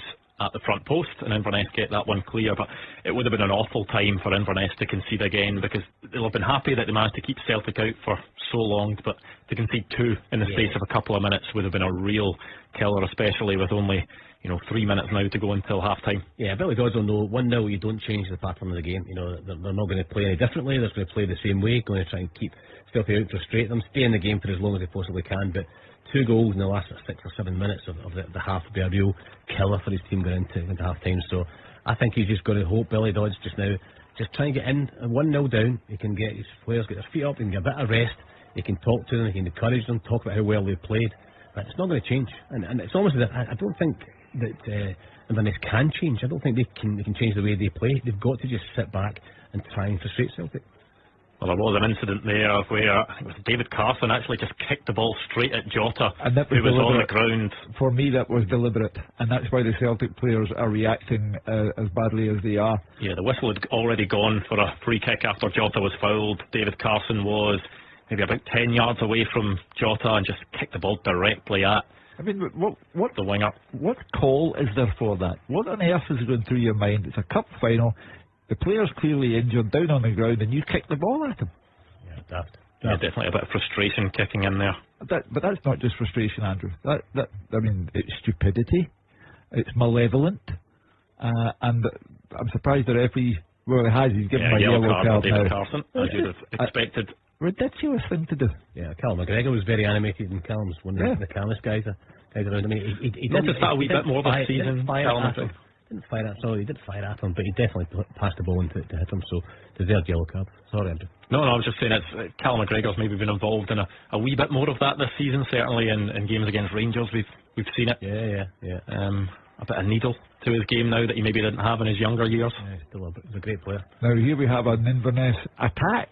Yeah, Jay Henderson carrying the ball forward. He's probably had it for about 40 or 50 yards. Goes for the step over and then the cross, but that one balloons way over the Celtic box and out for a throw in on the far side. A real rare occasion of Inverness trying to get forward. Jay Henderson, you don't want to give him too much space to run into because he is really quick, the youngster on loan from St Mirren, but there wasn't really anyone to aim for with the cross, and it was too high anyway. Yeah, no options either. He couldn't pass it. He'd run so far with the ball. Celtic had about 4 or 5 players around him. He'd no help there. Jay, he couldn't even turn out and go back the way. So his best hope was just to throw it into the box. I don't even think he had a chance to look. So he just did the right thing. Stick it in the area. You might be lucky, and Billy Mackay's lurking there, but it was way over the top of Billy's head. The other daft thing about Carson doing what he did and getting a yellow card. I mean, the last thing in this world that Billy Dodds needs is to be reduced to 10 men. So Carson's got half a game to go here. One mistimed tackle and he's off. He's that kind of player as well, Hugh. He's spot on. He's that kind of player who does a lot of tackling in the midfield. I thought Dalziel had maybe kept the ball in there. It was just floated over to him, tried to head it back into play. I was wondering, has the half-time whistle gone? It has indeed at Hampden Park. Let's get the story from Gordon and the guys.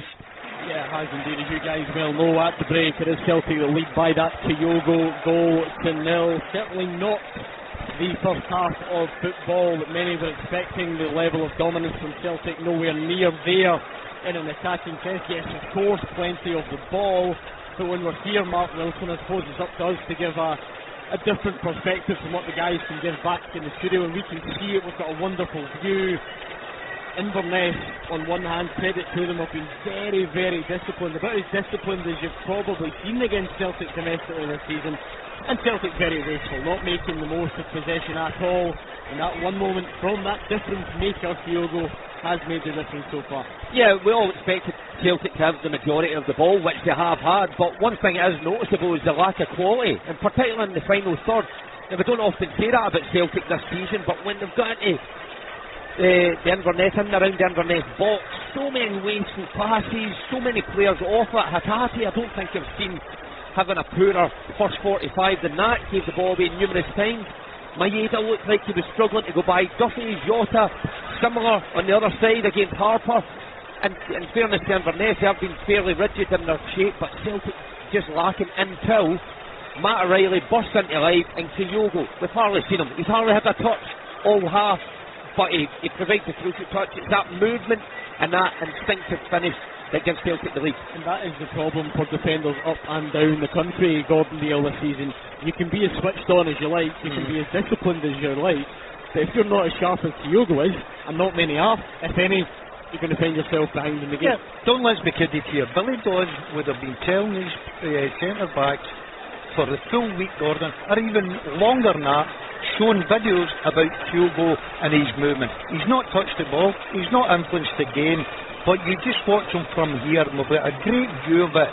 The sharpness, the movement kills the defence. He knows the time of that ball, and when it comes to him, there's only one outcome, and it ends up in the back of the net. We highlighted Kyogo before the game even started. How dangerous, player of the year, what a season he's had, the goals. But you can be organised, you can be switched on, you can do everything you want. Billy Dodds will have looked at that and thought, we'll get beat there with pure quality. And Mark, you could sense the disappointment from the Inverness players. They're only one goal down with whatever it was, 38, 39 minutes on the clock, and yet they look really dejected because I think they know that based on that first half, as well as they've done, as disciplined as they've been, they probably had to keep it at nil for as long as possible. We've not really seen any attack from Inverness. It's been very much a focus on the defence. You could see the disappointment, you could see the shoulders slump when the goal went in, and in fact it sort of woke Celtic up a bit as well. Straight after Kyogo went wide again, didn't he? He should have scored, yeah, he really should have scored with that. And you know, we were wondering how Inverness would react when Celtic, or if Celtic took the lead, and you could see that it just opened up a bit. You know, I've been there before on that pitch, and you're holding Celtic, and you're 30 minutes in, the players would have been looking at that clock and saying, we've done exactly what our managers asked us to do. But yes, Daz is right, when you switch off for that split second, Celtic have the quality to punish you. And to be honest, like I say, Kyogo should have made it too, and the game should be out of sight. But look, Billy Dodds will be in the dressing room just now. I think he'll be congratulating his team and what they've done a lot right. But they're going to have to change something in the second half, because they're going to have to put more pressure at the top end of the pitch, you know, and give some support to Billy Mackay. Sometimes he's cutting a lone figure out there. Obviously, as the game wears on, it will open up a bit, and they leave the door open at the back. They've got a massive problem in Inverness. Their heads will be down. I've seen this before. They've got to half time. That 0-0 team talk would have been incredible in that dressing room, Gordon. They've lost a goal. They know they've a mountain to climb.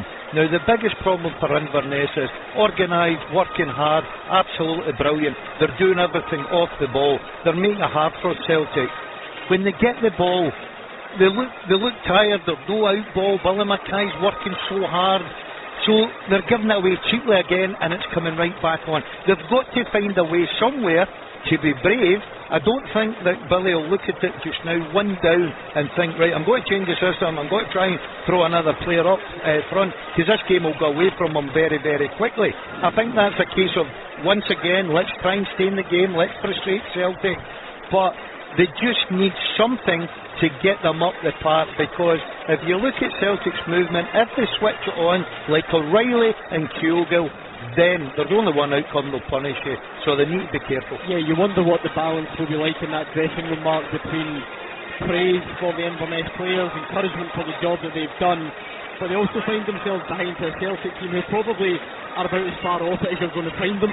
So what do you do? How do you get yourself back into this? Because first and foremost, Celtic might not be as off it in the second half, and you're going to have to try and do something entirely different from what you did in the first. Well, I think Billy, I don't think he'll change his approach at the minute. I think if they go about the business the same way and try and keep a one goal a difference leading into the final 15 minutes, then you'll see him throw a bit more caution to the wind, and it's you know, it's one or bust really for him. So, but he will be disappointed. However, his players have gave a good account of themselves from a defensive viewpoint. We were laughing because 7 minutes in, Billy had been out in the touchline about 3 or 4 times, you know, berating some of his players, and you think, what could he be moaning about? Because I thought it just shows the standard that he drives and what he's been working on. He wasn't quite happy with it all, but I think they deserve a lot of credit, Inverness, even though Celtic have been well off it, and individually I think almost every Celtic player has been poor and wasteful in possession. Inverness players have to take credit for playing a part in that. This is not the onslaught many expected. We had to wait 37 minutes for the first effort on target, but then just 1 minute later that man Kyogo popped up again with what could be a crucial goal this afternoon. And at half time in the Scottish Cup final, it's Celtic 1, Inverness 0. The Clyde One Super Scoreboard Podcast. with lookers.co.uk. Now hiring for vehicle technicians. See online for details. The Clyde One Super Scoreboard Podcast with Lookers Jaguar. Head to their recruitment event, 14th of June, from 2 till 7 at their Hillington branch. The winning team, all season long. This is Clyde One Super Scoreboard. Yeah, the sub's still out on the Hampden turf, warming up, trying to catch the eye maybe in terms of either manager making a half-time change, which would surprise you, Mark Wilson. I think it won't be long before Ange Postecoglou sends for alternative options, because he tends to, but as things stand, Celtic lead this Scottish Cup final by a 0-0, and they've not been at their best. What will he be trying to get across in that dressing room? Oh, he'll obviously be delighted at their head, because it is a cup final at the end of the day, and that's all that really matters. But I think the standards that he sets, he would expect a lot better from his team. I think he'll just be reminding them to brush up on a few things. And of course, if they don't get any better within about 10 to 15 minutes, then look at the bench. You've got Haksabanovic, Abada, Turnbull, you know, plenty in reserve that he can bring on if he wants to stretch this game even further. Yeah, I mean, Gordon Dalziel, that's the thing. Ange Postecoglou, I heard him speaking this week about how he does keep cup games entirely different. It's all outcome focused. It's all about what happens at the end. And sometimes it's difficult when you're here and you're watching a game to separate the football match and what's at stake. If Celtic go and win this 1-0, I don't think the fans are going to sit in their hands at the end and be disappointed because the way the 90 minutes has panned out. If it stays like this, Celtic have won an 8th treble. Yeah, cup finals are all about winning trophies for them. Now, you're right, I don't think Ange Postecoglou would be too concerned, but I think the biggest thing is he's turned up here, turned favourites against the underdogs of Inverness. After what happened last weekend, a terrific performance against Aberdeen, were we expecting 1-0 at half-time? Absolutely not. We were expecting Inverness goalkeeper to have such an easy time the first 45, apart from picking the ball out the net from Kyogo, a wonderful strike? Absolutely not. He will be demanding a little bit more. He wants to finish this season in style. But as you quite rightly said, it's all about the treble, it's all about winning the Scottish Cup. Yeah, it never really went flat from a fan's perspective, Mark. It went flat on the pitch, I think, and it remained flat for a long time actually, but from a crowd perspective it never really went flat. Inverness trying to urge their team up the pitch, Celtic fans stuck with them, so yeah, it'd be interesting to see at what point Inverness abandon their contained Celtic tactics, because now they simply have to. Yeah, of course at some point, like I said before, Dalziel will be, want to stay in this game for as long as possible. Well, it's only up 1, of course you're in the game, and you may look at your bench and think they can throw a wee bit more caution to wind in those remaining 15 minutes, but for the opening part of the second half, it's about doing the exact same things as his team carried out and try to frustrate Celtic, try to force Starfelt into mistakes like you've seen him right on the half-time whistle there. It's a clear tactic from Inverness to leave Starfelt on the ball, and he's getting frustrated at times and he kicks it long and at the pitch, so unlike the way Celtic play.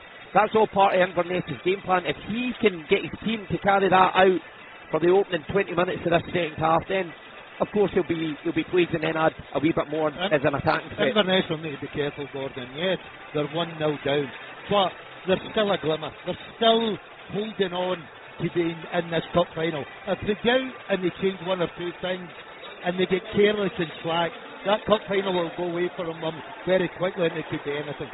Yeah, here come the teams for the second half then. Inverness first out, and I do think there is going to be a change of some description at the break. I can see fourth official down there, David Dickinson, with the board in his hand.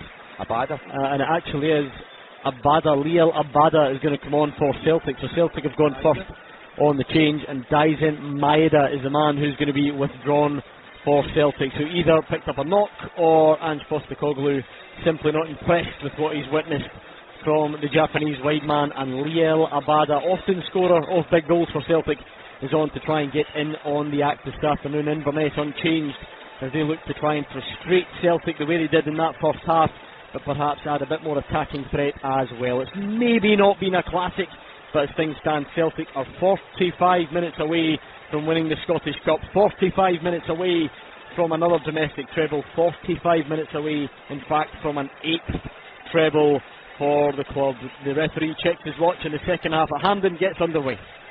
Now a word from our podcast sponsors, Lookers Motor Group. Lookers Jaguar Land Rover are currently looking to recruit vehicle technicians, and on Wednesday the 14th of June they're hosting a technicians recruitment event. It's at Lookers Jaguar on Mossland Drive in Hillington Park between 2 and 7pm. They're offering positions for all experience levels with some great benefits alongside comprehensive training programmes to accelerate your career further. Fancy a career change? He's a man at notice there in the toolbox. I can't think you would be horrendous at that. You don't even know how to turn your windscreen wipers on and off. I'm a car salesman, mate. I know everything about for what, a day? No, 4 hours. Honestly. What would a Land Rover go?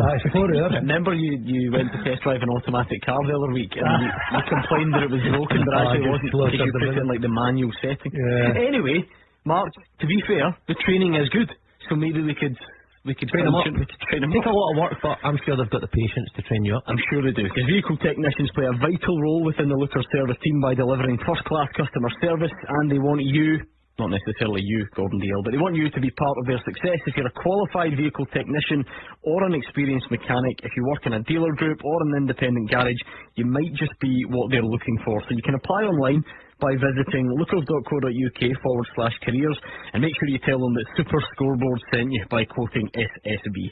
Lookers, a better career in retail. And now back to the podcast. Clyde One Super Scoreboard Goal Flashes with Clyde Built Windows and Doors. Buy now, pay nothing till 2024. Yes, back underway for the second half of the Scottish Cup final. Inverness to take kick-off. Celtic 1-0 up. Kyogo with the goal in that first half. And as Gordon brought us the news there has been one change for Celtic. Lil Abada coming on for Dyden Maida. What do you make of that one, Fraser? Yeah, no surprise. I think Celtic have been lacklustre in attack. I like Jota from the left. I think he's more effective when he can cut inside, and he scored Mary a wonderful goal, but he's also got that power and the trick to go down the outside as well. And Abada, for all he's not played as many games as he did last season from the start, he got a great record in goals and assists as well, so no surprise. Ange Postecoglou is quite often, just quite quickly makes those changes. It's not going well or not playing well, okay, off you come. And he's done it here, so no great surprise. But it could have been one of maybe 5 or 6 players, especially in the attacking front. I think he took a whack early on, Dyson Maida, and I'm trying to be very kind to him, and that may have affected him for the remainder of the half, because if Ange Postecoglou was thinking about change, he could have taken off any one of 10 outfield players, with the exception of Kyogo, who is Mr. Predator. So Billy Dodds has lost the cup, unless he does something about it. I mean, the pattern as we resume for the second half is the same as it was for all of the first half. But a chance for Celtic here. Kyogo just at a very tight angle. Mark Ridgers came rushing out, and I think actually the flag went up for offside. It was a save by Mark Ridgers. It would have gone out for a corner, but the flag went up after the ball had gone out of play, and that one looked to be the correct call. Well, one of these times it will be Kyogo who will make it 2-0. Unless Billy Dawes does something that attempts to influence the match, the progress of the match. There's a shot, but blocked. Instant reaction. Celtic look like they did in the first half as well. Low key. Abada, I thought, played well against Aberdeen in the league match last Saturday. So when he gets the ball at his feet, that could be interesting. Yeah, what would you file that shot under, Fraser? Was that speculative, ambitious? Speculative, yes. You've got a couple of wordsmiths in here yourself in the broadcast. A few experienced wordsmiths, so speculative is nice, Jay Henderson. But it was a shot, and they've not had a shot at all. And they won't change. Mark Wilson was saying at half time, they won't change. I think one, because they can't, they just won't get enough of the ball. But second, if they do that, they'll open themselves up far too early. So just keep doing the same thing. If it's 1-0 with 15 minutes to go, that's when Billy Dodds will look to his bench. He's got Aaron Dorn, who's won a cup with Inverness. He plays in the wide areas. Daniel Mackay is on loan from Hibs again, scored in the semi-final. A good attack player, young Roddy McGregor. Austin Samuels was on the books of Aberdeen last season as well. So he's got attackers on the bench. He can change it if he has to towards the end. But at the moment, for Inverness, just keep doing the same thing. Celtic come out for a wee bit more more urgency. There's a couple of times now they've tried to slide the ball in behind for Kyogo. Yeah, I wonder whether Inverness are maybe playing a higher line intentionally, or is it just that they were forced back so much in the first half that it looks that way now? It could be, yeah, it could be. But I think Celtic's ball will sliding the ball in between the fullback and the centre back on the left hand side here, with Abada just pulling the fullback wide. They didn't do that in the first half. They didn't try and get Kyogo in behind, and they've tried that a couple of times so far, and almost got success. Now there's a Iwata shabby pass out the park. To describe them as low key Celtic is to do them a massive favour. A cup final performance. This is not. Yeah, it was a pass from Iwata, just trying to cut it back towards Alistair Johnson, and the ball played into the Celtic box by Inverness, but Joe Hart was quick to gather and even quicker to get the ball to the feet of Matt O'Reilly. Celtic now looking to forge an attack of their own. Yeah, Abada will be keen to perform as well and show that he should have been in from the start. I agree with you. I thought he played really well. I think he's come on and he's done really well. And I think Celtic have better balance with him on the right and Jota on the left. There's just a better look about them, and but Mayer is obviously a favourite, but he plays up front for Japan, but there's no place for Kyogo, so it's a kind of strange one that Abada doesn't play more often for me. I wonder how much they'll benefit as well, because they were starting to find those areas to get cutbacks a lot more towards the end of the first half. You wonder, Abada's so good at sort of stealing in at the back post and getting ahead of the fullback. I wonder if that was part of Ange Postecoglou's thinking, because he's more likely to do that than Dyson Maeda. Yeah, he's a goal scoring winger. He scored a lot of goals, did really well last season as well, but even with limited appearances he's scored a lot of goals for Celtic and a lot of assists. And there again, ball from the back, Starfield trying to play the ball over the top and trying to get the ball in behind the fullback there for Abada. It's not quite coming off, but it's clearly that Celtic's intent to try and push Inverness back towards their own goal. Yeah, I mean, they've been a bit more direct so far in this second half, and I think when people hear the word direct, well, I'll get back to that in a second, because Celtic have the chance. It's Jota on the left wing. He's looking for, he's cut into the box actually, goes for the back heel for Rio Hatate. It's now at the feet of Matt O'Reilly, and it's cleared by Inverness, and that looked like a big chance wasted for Celtic, because they almost had a bit of a 2-on-1 situation when the ball was played through to Jota on the left wing. We go back to the point I made in the first half. Over elaboration. Yeah. There's a direct approach, and then there's all this step overs, flicks, and who knows what, and that's another good chance gone begging. Yeah, I think you're absolutely spot on, Hugh. Over elaborate. I mean, Jota did really well, use his pace to just nick in before Danny Devine. He's getting behind. And I think Robbie Dees is one-on-one with Kyogo in the middle. There's support coming from Hatate and O'Reilly. And Jota just slowed down. He slowed down as he was moving towards the box, almost as if he was waiting for somebody to pass, a wee short pass. A couple of flicks there, and then all of a sudden it's cleared. So for me, Jota is absolute best is drive into the box and committing defenders. Yeah, well, the game will be stopped by John Beaton because Billy Mackay is down injured. There wasn't a foul by Tomoki Iwata there. I think the game has just been stopped because Billy Mackay is injured. He made that sign of distress straight away, Billy Mackay, but he's sitting up now, at least. He just tried to flick the ball round the corner, didn't control it properly. Then, if anything, he actually maybe committed a foul on Iwata, and just as Iwata was turning and Billy Mackay went to ground, I think he maybe stood on the foot of Billy Mackay. Not intentional at all from Tomoki Iwata, but you can see why that one hurt the Inverness striker. Yeah, sore one. The stud's right in the inside of the ankle, and it was just as Iwata went to plant his foot to run away. There was nothing, there was no malice in that at all, but a sore one for Billy Mackay. But he's okay, he's up and around, it's just a kick. Yeah, well, Billy Dodd's looking towards his bench. You wonder how long there's Dyson Maeda on screen. He now has sort of ice taped around his calf, so it does look as if it was an injury. I think he was, I can't remember who it was, it kicked through the back of him at one point, Wallace Duffy. Yeah. So potentially that may have been where he sustained that injury.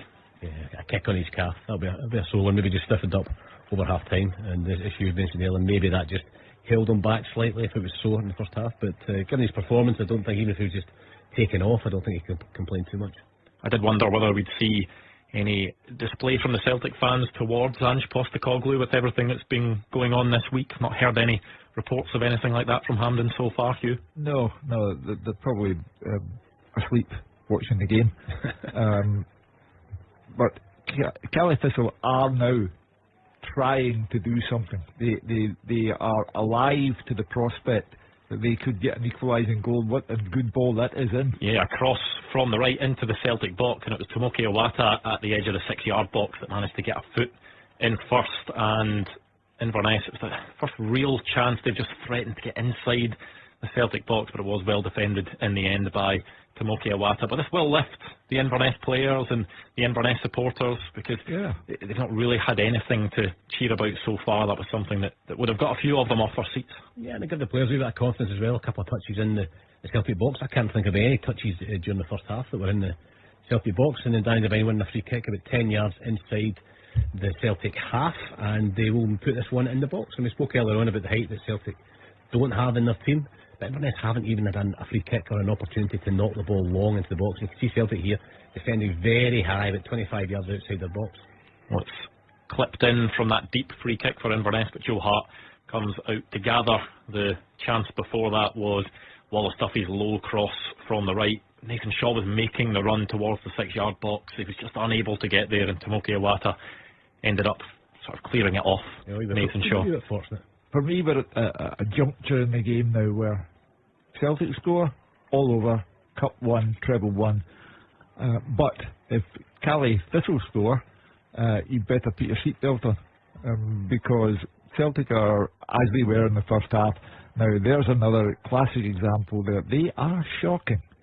The ball out the park again, just no care and attention, lack of concentration, call it what you will. So we're at the stage where, unless Kyogo strikes a second time, there is every possibility that we could get the shock of our lives here.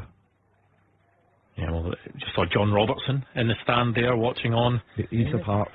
Former teammate of mine. Yeah. Hearts. Good guy, John, and they're around Inverness for a long time too.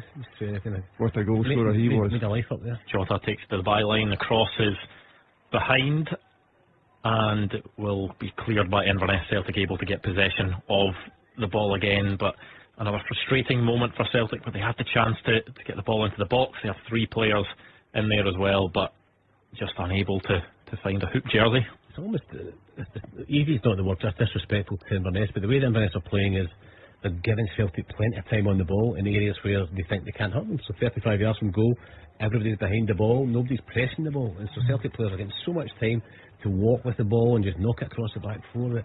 I wonder whether sometimes players like the tempo to be good, and somebody to be closing them down so they can play around them, and that's maybe contributed towards the slack play from Celtic throughout this game. Hatate has had more bad passes in this game than the rest of the season put together.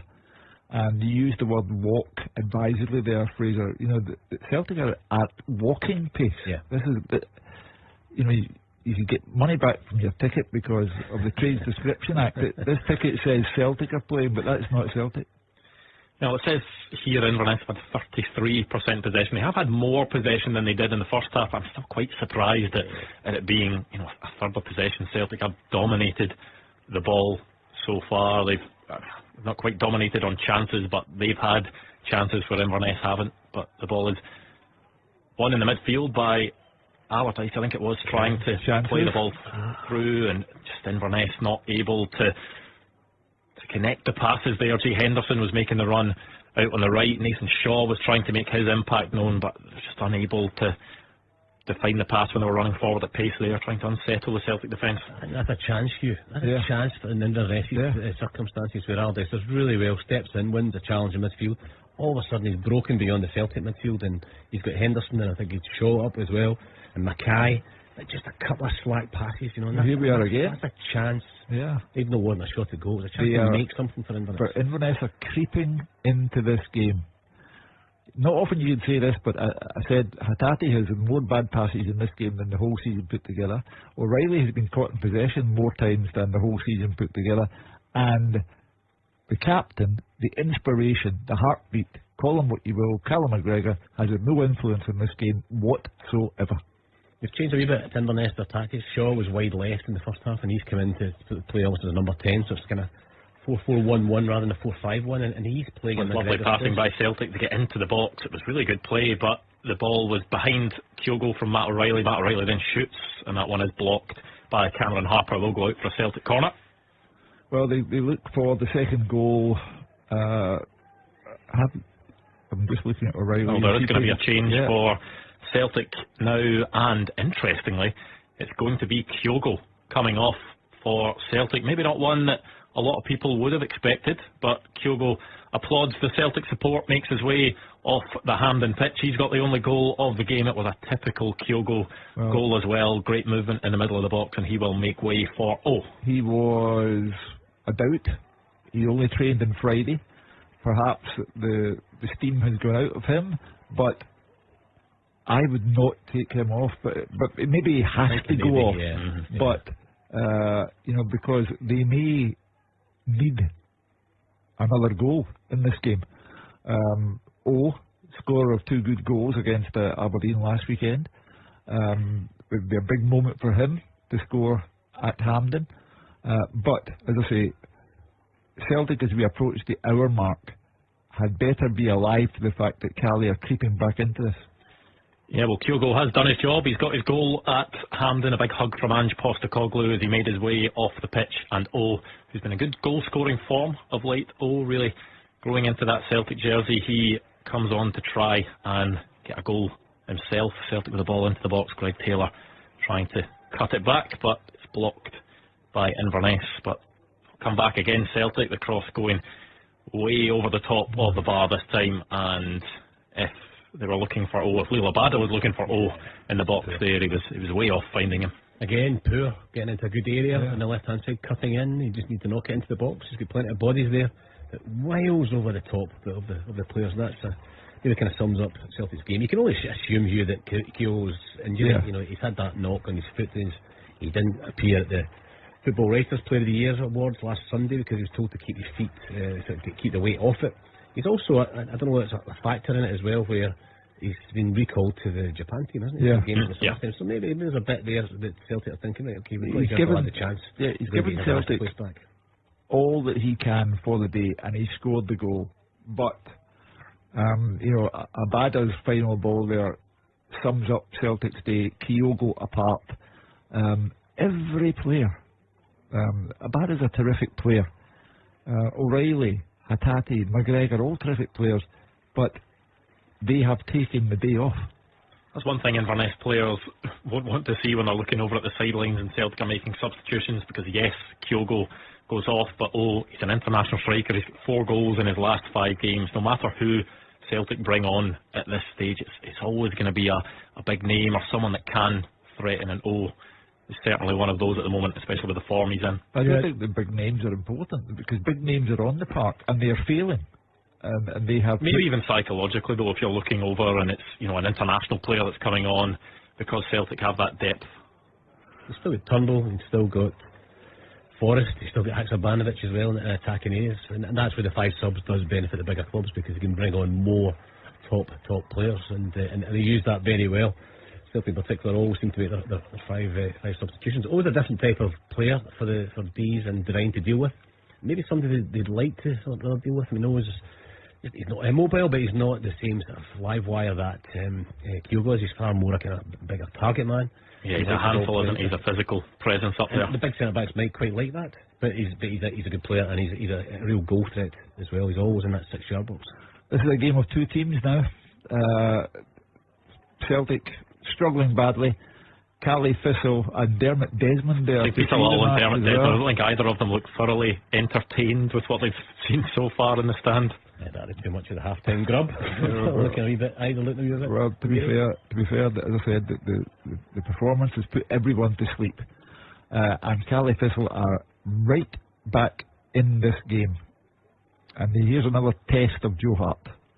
Well, it's the easiest test that Joe Hart will ever have, because it was a deep free kick from Inverness. It was floated way over the top of every single blue shirt and into the hands of Joe Hart. So no problems there for Celtic, and they'll start again from the back. Billy Dodds will be furious at the side of the park. That's 2 free kicks, 35-40 yards out, not in dangerous areas, but an opportunity to knock it into an area where all their big guys are up. They can try and make something of it.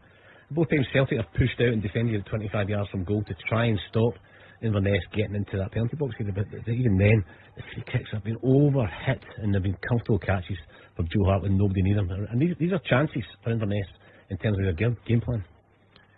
Yeah, well, Inverness trying to regain possession in the Celtic half. I don't know whether that will be given as a foul by John Beaton or whether it will be play on. Celtic managing to only get it as far as the halfway line before Inverness win the ball back, and David Carson plays it out to Wallace Duffy. Well, there's a real chance of Inverness getting an equaliser. I just feel that Celtic. What's that based on though? Because they've not threatened Celtic's goal at all. No, but they can sense that Celtic are way off it, and they are gradually getting. It will only take one chance for Billy Mackay, who's the kind of Kyogo of the Highlands. So I'm sure he's ever been described as that before. No, but I just thought I'd big him up. But you know, there's just Celtic individually way below par, collectively never at the races. You know, are they going to try and bluff their way to 90 minutes here and get the cup on the back of Kyogo's goal? Dermot Desmond, looking at that team. I'm glad Andrew's going after this performance. Oh, and there's a big challenge in there. It was Rio Hatate who was wiped out in the midfield. Celtic take the free kick quickly.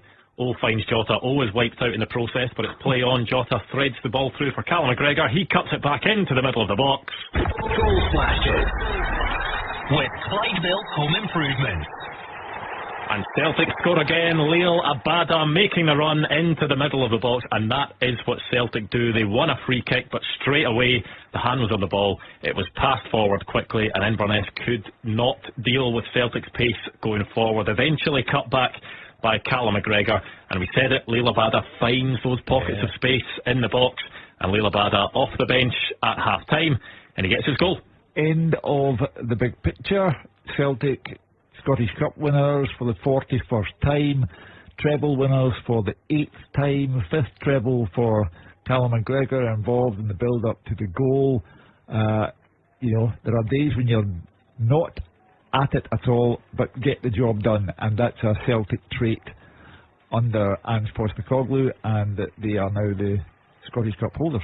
It could have been easy for Celtic to get distracted in the midst of all that, because there was a hefty challenge on Rio Hatate, and the players could have, you know, we see it sometimes surrounding the referee or maybe going up to the player that's committed the foul, but they weren't bothered about that at all. They just wanted to get the ball back rolling again, and then all was wiped out in the middle of the pitch. John Beaton does well to play the advantage, and I think there is a bit of a stoppage at the moment. The camera focusing in on John Beaton, so whether it's a potential VAR check for something, we've not had the official indication that there's a check going on, but John Beaton certainly holding up the game for something. I don't know what it'd be for. I mean, there didn't seem to be anything wrong. No. Anything that Celtic did. Was it one of the tackles? I don't know, but you're right. Yeah, go back to the goal. Andrew, go back to the goal. It's a Postecoglou Celtic goal. You know, the ball, a free kick in the middle of the park, and rather than moaning about it, the ball just stops dead. McGregor's onto it quickly. He knocks it. Gets out to Jota. We were saying earlier on, Jota was ambling onto things. He wasn't. He's quick onto it. A couple of touches, plays it to McGregor again, and then the ball's in the back of the net. That was quick movement, quick play. No fancy flicks, no fancy dance.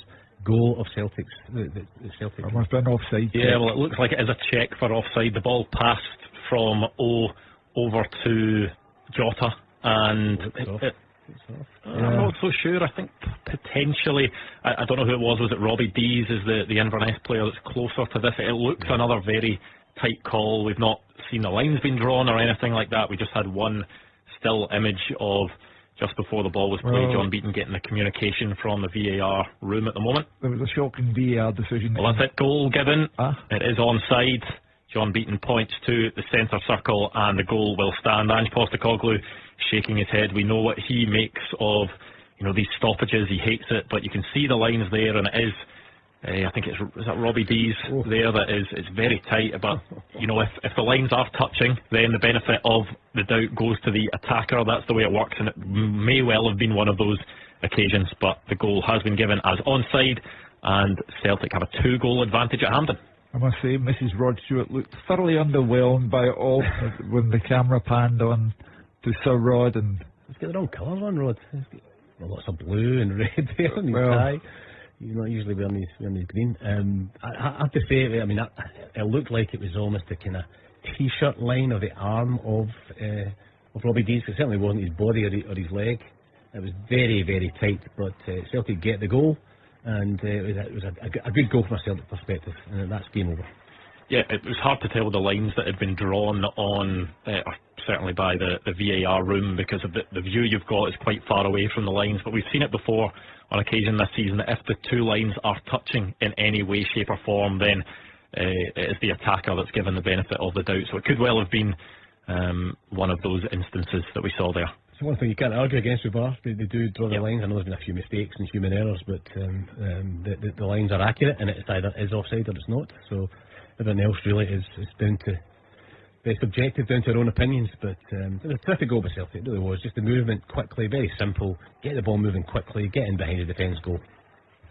Yeah, and it's a tough one for Inverness to take as well, because they'll have been more encouraged by their own display in the second half. Not that they'd created anything really, but it was the fact that they'd had a bit more of the ball. They'd managed to get the ball into the Celtic box a couple of times without testing Joe Hart. They will have maybe had their tails up slightly, but it then comes from them opening up, them maybe having a bit of belief, and then they open up. They concede a free kick in the centre circle when Celtic do what Celtic do, and making sure that they are the quickest in terms of actually playing the ball, but in their minds as well. Hugh's fault. First half he said Daniel Levy's thrown away his notebook. He's going to look for other numbers. Celtic score. Second half, I think Inverness are going to get a goal here. They're back in the game. Celtic score. So Inverness, I'll be blaming you here. I've made a career out of this. And a very lengthy one. Very lengthy one as well. What's your favourite saying, Hugh? Is it again? I move from one failure to the next with no loss of enthusiasm. Well, it doesn't look like it is going to be failure for Celtic today. It looks as if they will wrap up this treble. 20 minutes to go in the Hampden sunshine. A first half goal from Kyogo, and Leila Bada off the bench at the break. He's made it 2-0 as Celtic look to get a third. With the strike, just running onto the ball at the front post there. He has his head in his hands, frustrated, but it was a good block in the end by Robbie Dees just to divert that one away from goal. Kelly made one change as well just after the goal. Daniel Maclean's come on, the winger who's done really well for them. He's been on loan from Hibs the last couple of years to Kilmarnock and then to Inverness, and scored a goal in the semi-final, so he's come on for Jay Henderson. But the daunting task for Inverness, who've not had one effort at goal, to get back in and to get two. And I don't think it's because of the way they're playing. I think they just can't get the ball. I think also, Frazer, psychologically, in your deepest subconscious, if you're an Inverness Cali Thistle player, even you are thinking, well, that's happening. Yeah. They'll be keen for this not to get ugly though, as a clipped ball over the top from Jota just has too much on it for Matt O'Reilly. But we've seen games before this season, St Mirren I can think of especially, who Stephen Robinson has talked about how happy he's been with some of their performances against Celtic, and then in the last 20 minutes or so they've ended up losing I think 2 games 5-1 when he has been happy with the performances, albeit I think in both those games St Mirren did get an early red card, which potentially played a big part in it. But Inverness will be hoping that they can still stand as firm as they have for periods of this game. Yeah, when it comes to a cup tie though, you're as well giving it a wee go, and I think Billy will want his team maybe in the last 10 minutes to try and just nick a goal from somewhere. He does have other attacking options on the bench, and he might have to sacrifice a bit more of his defensive cover to do that. And you're right to talk about St Mirren, because one of the cup ties, it was 1-0 with 15 minutes to go, and that's when Taylor got sent off for the handball, and they lost 5-1. So Celtic can do that to you if they're on form, but they're still not quite flying, Celtic. Yeah, you wonder if they will be able to turn it on in the final 20 minutes or so at Hampden. But these fans at Hampden, the ones watching at home as well, I think the Celtic fans will be confident where the trophy's going, Hugh. Well, there's a stage erected at Celtic Park. There's a party planned for tonight, so it would have been very embarrassing had that stage not been required. But the fans are just getting ready now. Big celebrations inside Hampden and then across town to Celtic Park for a party. On a day such as this, when the cup is won and with it a treble and with it a world record, 8 trebles, on reflection you'll say the performance doesn't matter so long as the cup was won, and that will be the story of the day. The performance was miles under par, but the job was done, and with 2 very good goals.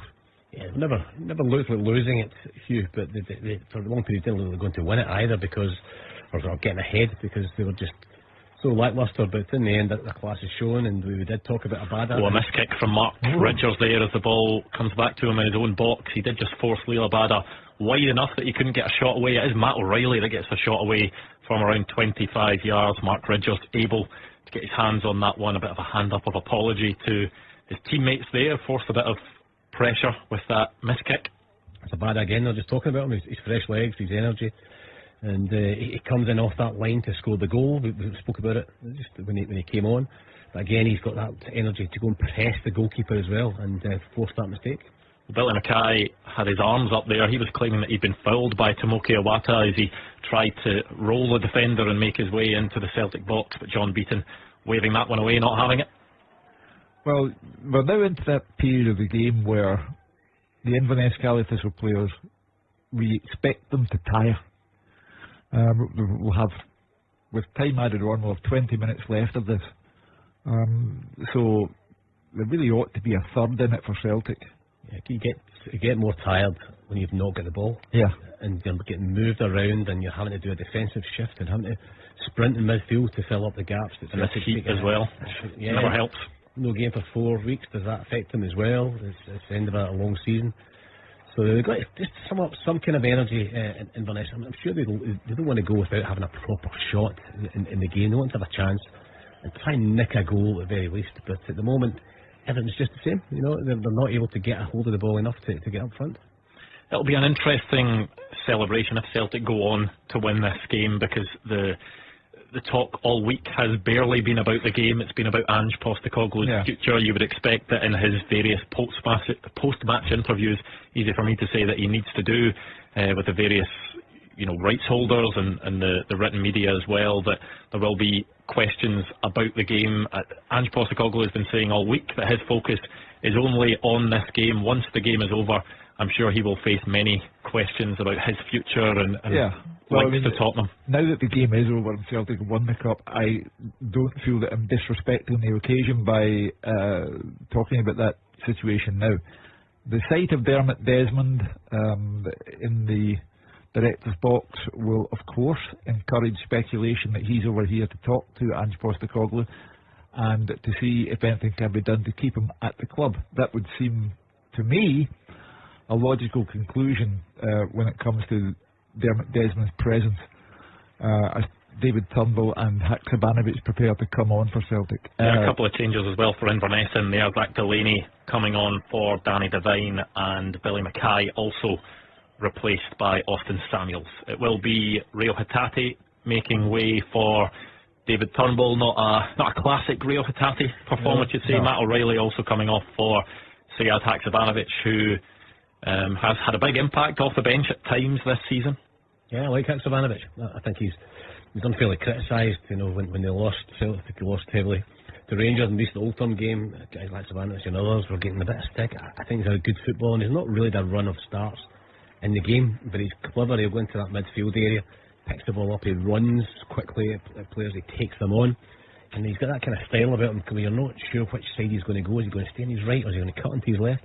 I think he's a really good footballer. And for David Turnbull, could this be his last game? It'll be his last game for Celtic. I think he's got one more year in his contract to go, and will he want to stay? Will Celtic want to keep him? We'll hear for sure, but for David, starts have been very, very few since Hatate arrived. And you're right, Hatate not at his best, but what a terrific season he's had. Yeah, well, Matt O'Reilly, one of the players coming off as well, he's done his job. He got an assist in this game. He's got plenty of them this season, Matt O'Reilly, and he's got one today in a huge game. There was a bit of a no-look pass down the line there from Jota, just turning on the style, and he picks the ball up. It's going to be a free kick to Inverness in their own box. It was a no-look pass he played down the wing to David Turnbull, but he was just unable to wrestle the ball back from the Inverness defender. What will happen now, to go back to the point that we were discussing, Celtic will go back to Celtic Park and there will be a massive party. And if I know anything about anything, Ange Postecoglou will tell whichever media outlet is speaking to him that the day is all about the players and he should respect the players for what they've achieved this season. And he would be correct. The speculation will go into overdrive tomorrow and every day thereafter until a resolution is achieved. We had callers on last night. The first caller, Stephen. The last caller, Kathleen. And over the space of those 2 hours, the Celtic fans were distraught at the prospect or the thought of losing the manager.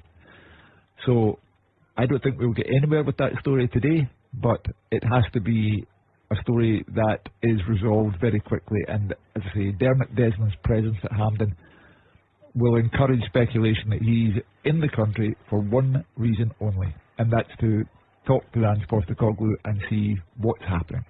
Maybe he'll try and corner Ange Postecoglou in the shower room and get him to extend his contract. Was that not Hampton Neil Lennon one year that he was apparently offered Peter Lawwell offered the full-time job in the showers at Hampden? Brendan Rodgers and part-time, a temporary one to the end of the season. So that was the story. I don't know if it's true or not, but get Ange a bit tiddly, get him a few beers down his throat, put a piece of paper in front of him and a pen, and promise him the earth. But Celtic fans would be distraught if he is to leave. I mean, we don't know what the inside story is, but Hugh's right, the speculation is going to really build. When you get English versions around newspapers and English newspapers writing about it, then that's when you get Celtic fans start to worry. It's important because we're discussing whether this might be David Turnbull's last game. Could it be Abada's last game? He scored a goal, but he doesn't get enough game time to satisfy him. So there are many. Yeah, he did say when he was asked at the PFA Player of the Year press conference, he was obviously up for Young Player of the Year, he was asked about his future. He said in that press conference he was very happy at Celtic and saw his future at Celtic, but of course you never know what will happen going forward. You ever football players look at you in the eye and tell you something and then come back the following day and find out what happened? Because behind the reporter is the Celtic media team who are saying be careful what you say, Neil, son. Don't you be telling the truth. But there are big decisions to be taken, and that's why you have to have stability and quickly establish who's taking those big decisions. Say Atak Ivanovic trying to get in on the act there. We've seen him do it plenty of times off the bench where he's cut in on that right foot at the edge of the box and curled one into the far top corner, but that one was very central and way over Mark Ridger's bar. Yeah, I like him. A good footballer. I'd like to see him get a few more starts, but where do you play him? Do you play him ahead of Jota? No. Ahead as a favourite. Kyogo's through the middle. Is he going to play in your midfield? Probably not. So it's a problem, and a nice problem for Ange Postecoglou to have. Well, there will be another roll of the dice, or a couple of rolls of the dice from Billy Dodds as he looks to try and get Inverness back into this game. Allardyce will come off and McGregor coming on for him, and Nathan Shaw will also make way with around 10 minutes to go in this game. I think that's in response to tired legs. Yeah. The Cali Thistle players are now showing the consequence of not having had any proper game time for a month, and they'll get credit for their display in the cup final. They didn't get hammered. They had a respectable display. They had a respectable scoreline. Anybody can lose 2-0 to Celtic, so they'll be up the road with their heads held high, but in terms of the outcome, it's all over. Celtic will win the cup. Yeah, Aaron Doran was the other player that came on for Inverness. Incredible number of games he's played for Inverness. I think he's maybe closing in on the 400 mark. Yeah, he's been a great servant, great player. Well, an Irish lad came up from Blackburn many years ago, probably 10 years ago, so he's won trophies with Inverness, and nice to see him getting a run out. And young Roddy McGregor is a player with a real potential, and he's a bad injury. So again, nice to see these lads get a run out, get onto the Hampden turf, because for these lads, Inverness lads, it probably won't happen again in their career. This is the biggest game of their lives. This is the biggest highlight of their career. As they win a free kick a bit closer to the Celtic goal, maybe 25 yards out in that right hand side. So the key here is the delivery. The big guys have gone up. Good enough so far. Can they get into an area to even just put that pressure on the Celtic goal, because they haven't created anything at all. Cameron Harper will take it left-footed, an in-swinger towards Joe Hart's goal. This one goes towards the back post, but once again Inverness not able to make the most of it at all, and Celtic win the goal kick. Celtic defending, I think I said it earlier, I think they know because of the lack of height, they don't want the ball to be thrown into the box, and then they're fighting for it, so they're actually standing really high line, about 25 yards from goal, and that's 3 times now it's been hugely successful, because the ball's just running either into Joe Hart's hands or run out there, for a goal kick. So clever defending by Celtic. Remember, we will have the open line once this game is over, so let us know your thoughts, whether it's on this game, whether it's on the future of Ange Postecoglou. We'd like to hear from you Inverness fans as well, or what you've made of the game today. And of course, that will be 01419511025, and we can speak to you once this game is over. We'll have, of course, Gordon Duncan, Gordon Dalziel and Mark Wilson at Hampden. They'll give us the colour from there, the trophy lift as well. Frazer, Wishart and Hugh Keevins taking your points here in the studio as well. Well, Inverness determined to go out on a high, and that would add to their reputation for the day. They haven't been beaten badly by Celtic. They have done well to keep it to 2, and they would love a goal just to put an extra layer of respectability on it. Yeah, just before we get to the final moments of this game, a nod to another huge game in Scottish football tomorrow. Ross County against Partick Thistle in that promotion playoff. Partick Thistle with a good lead as Inverness have a real chance here. And what about this? Goal flashes with Clyde built home improvement.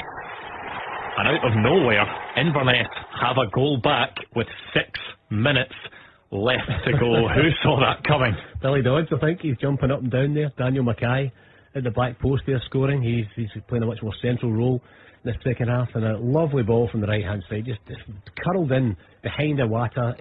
Hart can't come, 2 centre backs can't come. It's a perfect cross.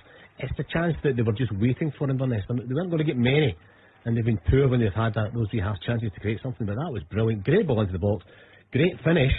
And now Celtic are thinking, right, we can't just see this game out. We need to try and up our game to get another goal. Well, it's no more than both of them deserve. Celtic deserve to be hanging on in this manner because their display has been very poor, and Cali Thistle deserve to have Celtic living in fear for the last 5 minutes and whatever's added on. So, incredible. Yeah, it really changes the complexion of the last few minutes of this game now. It is a fantastic cross, isn't it, from Wallace Duffy in behind that Celtic defence. And the run from Daniel Mackay is brilliant. He loses Tomoki Iwata. He's on his blind side, and a really good diving header just to get the ball past Joe Hart. Yeah, you can always point the finger at the defence there. You could say something maybe closer to stop the cross. You could also look at Iwata, saying that Mackay got the run on, but you have to give Inverness credit. That was a brilliant ball by Wallace Duffy, and it was curled in between the goalkeeper and the defenders, that horrible area that defenders hate. Joe Hart couldn't come for it. It was about 8 yards out. It was about waist high, and Mackay just threw himself at it and just get his head, and any kind of power should take it past the goalkeeper, so it's into the back of the net. Ange just ties a bit loose now. He's prowling up and down. He's giving it the stairs and thinking 5 minutes to go. We're 1 up. This wasn't in the plan, and it'll be interesting now to see how Inverness do, because they've got fresh legs on the park. Mackay came on fairly recently. They've got McGregor, they've got Doran, all attacking players who are on the pitch now, Samuel as well, so they'll give it a go now. Well, the bottom line is Celtic are hanging on. It's ridiculous to say so, but they're hanging on. And, defensively, Starfelt, Iwata, they're not giving you any great encouragement that there might not still be the sensation of all sensations in this match. But as I say, Celtic, it's no more than they deserve to be left in this position because they haven't done enough at all. And, 4 minutes plus whatever's added on, Celtic are hanging on. Yeah, well, Celtic certainly won't give up their pursuit of a third goal. A couple of times they've been driving towards the Inverness box since they conceded that goal, but haven't managed to create anything so far. Inverness, I think, have been given a free kick at the edge of their own box. Yeah, sure. I saw one who was just running back there to get an interception in there, and I think he just jumped and there was nothing in it, but I think the hip of Jota maybe caught him round about his ribcage area. It's giving Billy Dodds a chance to speak to one or two of his players about how to do it. Now that, as I said, this has been a plan all along, was to get themselves into a chance where with 3 minutes to go and maybe some stoppage time, they've got the attacking players on the pitch, Mackay and Samuel up front, Doran and McGregor in the midfield area, so they've got plenty of players that now can go and try and pinch this equaliser. And so Celtic now have got a different challenge from sort of walking about and strolling about in the middle of the park. All of a sudden they've got their heads up now, their tails up, Inverness, and they're pressing the ball. Yeah, the game was stopped for the injury rather than the foul actually, so John Beaton just dropping the ball back for Celtic at the halfway line, and Celtic can now try and push forward, see if they can get a third. Inverness will be doing their utmost to see if they can sting another twist in this tale. I said last week when Celtic beat Aberdeen 5-0, that was a statement about why they were champions for this season and why they have 2 in a row. And the performance was terrific. On a day such as this, when you're going for a world record 8th treble, the performance is a severe disappointment and takes the not takes the gloss off it, but you're looking at a team who have simply not gone anywhere near towards what they are capable of doing. I mean, ultimately the performance will be disappointing on the day, but as soon as the full-time whistle goes, I don't think anyone for a Celtic persuasion will really matter too much, will he? No, the Celtic fans will celebrate, and rightly so.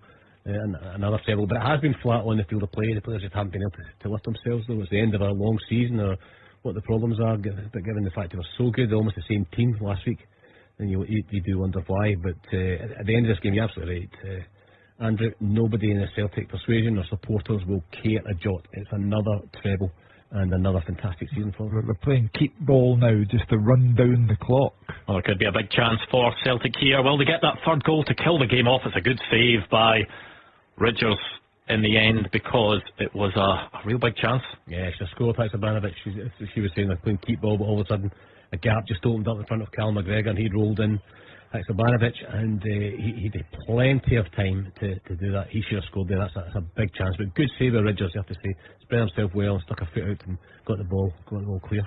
Jota's deflected cross from the left there looked as if it would maybe cause a bit of confusion in the Inverness defence. They do clear it, though. We only have 30 seconds of the regulation, 90 to go, and we'll see how long is added. There was quite a prolonged stoppage after Celtic's second goal for an offside check, so you'd imagine there would be a few minutes left to go in this one. Yeah, maybe 3 or 4, and it's how Celtic approach it now. They're trying to play keep ball. Will they actually go to the corner and try and stall for time? Yeah, might do. Looking at Ridgers there, you have to say that before the game, listening to Billy Dodds, he's saying, if we're going to have any chance, my goalkeeper's going to have to be excellent. He's going to have to be terrific, and he has. He's a fine game, but not much to do. 6 minutes added at Hampden. Celtic are pushing for a goal. The ball clipped over towards the back post. It comes to the feet of Jota. Goal flashes with Clydeville Home Improvement. And that will be game over. Jota jumps over the advertising hoardings. The ball fell to him at the back post, and he didn't have much left to do, did he? He just had to finish the ball into the back of the net, and Celtic 3-1 up in injury time, and Celtic will be treble winners this season. I thought he'd hopped off out the ground to the Brazen Head. Yeah, but what a strange day. What a very, very strange day. When Callie Thistle score, you're wondering if this can possibly be true, that they can yet salvage the tie and take it to extra time, and Celtic are playing keep ball, and then out of the blue, Jota, and it really and truly is all over. I think I was doing a bit of a disservice there, Jota, because he has to control the ball at the back post, which he does well. There are players in front of him. There's Ridgers and 3 defenders, so he still has to guide the ball in between all of those and get it. It's such an awkward cross for Mark Ridgers to deal with. It's one of those looping ones that leaves goalkeepers scrambling over their head, and it's hard for them to get back into position. Yeah, I think Wallace Duffy at the back post could have done a bit better, but I think he just looked tired. Lead in his boots there as he tried to jump for the ball at the back post, and Jota read it brilliantly because he realised that he wasn't making it. And good chest down, as you said, good finish, because they had to lift. I think the redeflection, they had to lift it. There was the goalkeeper and there was 3 bodies there who are lifting the ball into the back of the net. Here's sentimentality. James Forrest, one of the most decorated Celtic players of all time, on for the remaining 4 minutes of this game. I hate the word servant. People call players great servants to the club. They're not servants, they're employees, and they play for the club. But James Forrest has been outstanding. Employee doesn't sound that glamorous either, does it? Well, but it's better than servant. But James Forrest has been outstanding since Neil Lennon had him in the youth team about 50 years ago. Yeah, a man who you look at him and he still looks about 21. Yeah. And you forget how long he's been there, many trophies on, because he's not somebody that seeks the headlines. You never see any problems with James Forrest at all within the club. He gets on with his job. If he's playing, he's playing, and if he's not, then you know he wants to play. But you don't see any problems with him, and he just gets on with his job. And but Jota, fine finish by him, and he was probably one of Celtic's better players today in a generally poor team performance. Yeah, well, James Forrest does know a thing or two about trebles, doesn't he? He's on for the last few minutes of this one, and Jota's final action of the game to surely seal that third trophy of the season for Celtic. He's done his job. These Celtic players have done their job as well. It's maybe not been in the fast-flowing style that we're so used to from Ange Postecoglou's teams, but at the end of the day, when that full-time whistle goes, these Celtic fans will celebrate it in the exact same way they've celebrated every other trophy over the years, even maybe a bit more, because it is a treble-clinching one. That's the really good thing about Jota's goal, because it comes just before the end of the game, and you tend to forget all that has gone before, and you have the memory of the goal to savour the fans. Could be a fourth here, because O has done well to battle for the ball, but he just doesn't pick the right option. He was maybe in two minds about whether to shoot or cross from a tight angle. He used his sort of physical prowess well to win the ball back, but then just wasn't able to pick the right option as he got into the box. He almost had a bit too much time, but Abada was wanting a cut back. Abada was furious at him, saying, just cut it back to me, but he just kind of almost stumbled over the ball. Yeah, he has looked desperate to score so far, since he's come on. He's had a few efforts from tight angles, but no such luck for him. And they're well done, Inverness. I mean, they're sixth in the Championship. There's a huge gap between Celtic and most of Scottish football, you know, in the Premiership. Between them and Rangers, a huge gap. And you've then gone down to sixth in the Championship, and they've come here and they've done as well as they possibly could. I don't think they can look back and say, if only I've left something there. They've defended well, they've worked really, really hard, and they've made it difficult for Celtic. So I think, from their point of view, they'll go off with their heads held high, and I think every one of their players could be proud of their performance. Haksabanovic for the strike this time, goes onto his left foot with a powerful effort. He had Mark Ridgers scrambling, but it went wide of the goal. It was the ball played back to him at the edge of the box from James Forrest, but Haksabanovic left with his head in his hands as he looked to get Celtic's fourth of the day. Well, Jota just allowed everyone to calm down. The fans have had their choreographed dance, and everyone is feeling much better about the remainder of the night. It's all party hats and streamers now. Yeah, the party long into the night. So they should. At the end of a football season, you should always celebrate if you win something. And Celtic supporters in recent years have had many a treble to celebrate. And I think you said, Andrew, they won't forget. Sorry, they won't forget this for us. They won't bother. It's been pretty flat. They've won comfortably in the end, 3-1. And over the season, they've been the best team. Yeah, we'll see what the future holds for Ange Postecoglou, but 5 trophies out of 6 in his first 2 seasons in charge of Celtic in domestic terms is not bad going at all, Hugh, is it? You're allowed to reflect on the Postecoglou years at the moment, and the reflection would have to be outstanding. Full time at Hampden. Let's get the story from Gordon and the guys. 3 goals for Celtic on the day and 3 trophies in the bag. It's a treble for Ange Postecoglou's side, an 8th treble for this club. And these fans will not care one bit that it wasn't a vintage display on the day. Kyogo set them on their way. Abada made it too. It was looking comfortable until Danny Mackay had other ideas, scoring a fine header late on for Inverness. But Jota added the gloss, and Callum McGregor will get his hands on that Scottish Cup very soon indeed. Mark Wilson, it was not a performance that will live long in the memory, but the match report probably doesn't make its way into the history books. The treble does, and an 8th treble certainly does for this Celtic team. Exactly that. It's all about winning the game in the Scottish Cup final, and Celtic managed to achieve that. Added a wee bit of style, a wee bit of glossy at the end with Jota's goal. But it's remarkable, a treble under Ange Postecoglou, the only trophy that eluded him last season, and he's now ticked it off. You're right, not the most memorable performance, but those Celtic players won't care if we watch them go over to celebrate.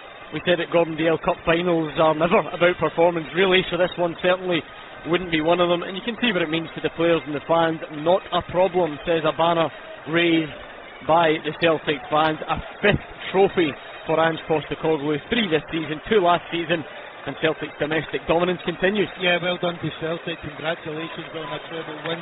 Gordon, it wasn't the slaughtering that we all predicted, and we did all predict it, so let's not be kidded here. And also I thought Frazer was right. Congratulations to Inverness. They came here massively underdogs, and just for a split 5-10 minutes made this cup final really interesting.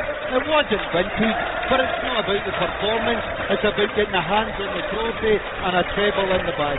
Yeah, Celtic once again showing they set the standard in terms of domestic competitions here in Scotland, and it's up to the rest to catch them starting again next season. But for this campaign, they've swept all before them. The League Cup was in the bag a long time ago. It looked for a long time like the league was going to be in the bag anyway. That one eventually followed, and now in the Hampden sunshine, Mark Wilson, a stadium that, like we said earlier on in the show, used to have its difficulties for Celtic. It's a home away from home now, and they've won here again. Yeah, the fans are getting used to this, and you know, some of the young supporters that come along here today must just think this is normality. I tell you, it wasn't when I was growing up, so they should take this in and enjoy every bit of it. But Celtic play here that often that, you know, the ghosts of the past have fairly been exercised. I mean, we remember Inverness here in the Scottish Cup semi-final in 2015 and what happened after that. But these players in the big occasion usually step up, and it took them a wee bit of time today, but the timing of the goals were crucial. You know, Kyogo scoring just after the half-hour mark, when you would say the fans are maybe starting to get a wee bit restless. Step up Abada just after the hour mark again, when it was going a wee bit flat again, and then Jota when it really mattered. You know, scoring at the end just to make it that bit more comfortable. That's what these players do. Step up to the mark at the right time, and they should be congratulated for that, because it wasn't an easy game down there today. In the heat, on that big pitch. A lot of underperformance, but they got the job done. Well, I think more importantly it was Inverness Cali Thistle who made it difficult for Celtic, wasn't it, Gordon? They've gone off to take their acclaim from the 6,000 or so that have made the trip. They are clearly very proud of what their team offered this afternoon, or this evening I should say, and rightly so. Look, I think I said earlier, I think everybody thought this would be 3 or 4 even before half time. There'd be no chance for Inverness. Now, they've done Inverness proud, these players. They have left everything on that pitch. It's a big pitch against a team of the quality of Celtic, who had the lion's share of the possession. They worked their socks off. They've done their manager proud as well, and just that wee glimmer when they get back in. I'm delighted they've got their goal, but it's all about Celtic and it's all about celebration. Yeah, and as you can hear, the Celtic fans are in full voice, and Mark Wilson, maybe something fitting in a way that it was Celtic's attacking threat that wrapped it up on the day. This is what this team is all about, really. Of course, it has to be a combined effort, and Cameron, Carter, Vickers and Carl Starfelt and everyone has had the credit they deserve. But Ange Postecoglou has made it clear all along, it's all about scoring goals. Kyogo's 34th of the season, Abada's 14th and Jota's 15th. That attacking trio that so often has stood up to the plate, and they did it today. Yeah, exactly, and you look at the design of the goals as well. We've chatted about that all season, about how Celtic work the ball and get into these areas, and it's quite often a cutback. So the goals are by design. We've seen it so often, but it's so difficult to stop, especially with the movement of Kyogo. Abada coming on, I thought he made a real impact when he comes on, and then, you know, he gets his goal right away. So terrific goals. I mean, that's what you want. You want a front guy who can hit 30 plus a season, worth their weight in gold, but you also want wide guys who can chip in and get into double figures, and Celtic have got that in abundance. Maeda, who went off for whatever reason at half time, but Abada, Jota, always chipping in the goals, and they've done it in the big occasion again. We shall not be moved, sing the Celtic fans. Hugh Keevins, a fairly common anthem when football teams enjoy some dominance, but it is stark, isn't it, the recent success this Celtic team has had, and it is up to the rest to try and catch up going forward.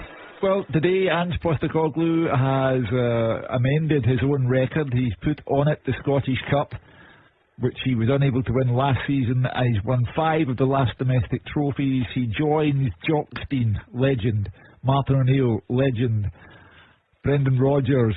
I'll leave out the word that the man used on Super Scoreboard last night about Brendan Rodgers, and Neil Lennon, the 5th man to win a treble for Celtic. Today, Gordon, and for the remainder of tonight, it is about players who achieved all these things, and Postecoglou who created gold out of base metal when he came into Celtic 2 years ago and found the club in a shambolic state. They will enjoy tonight like nobody's business, and then tomorrow we'll go into what we'll call other business.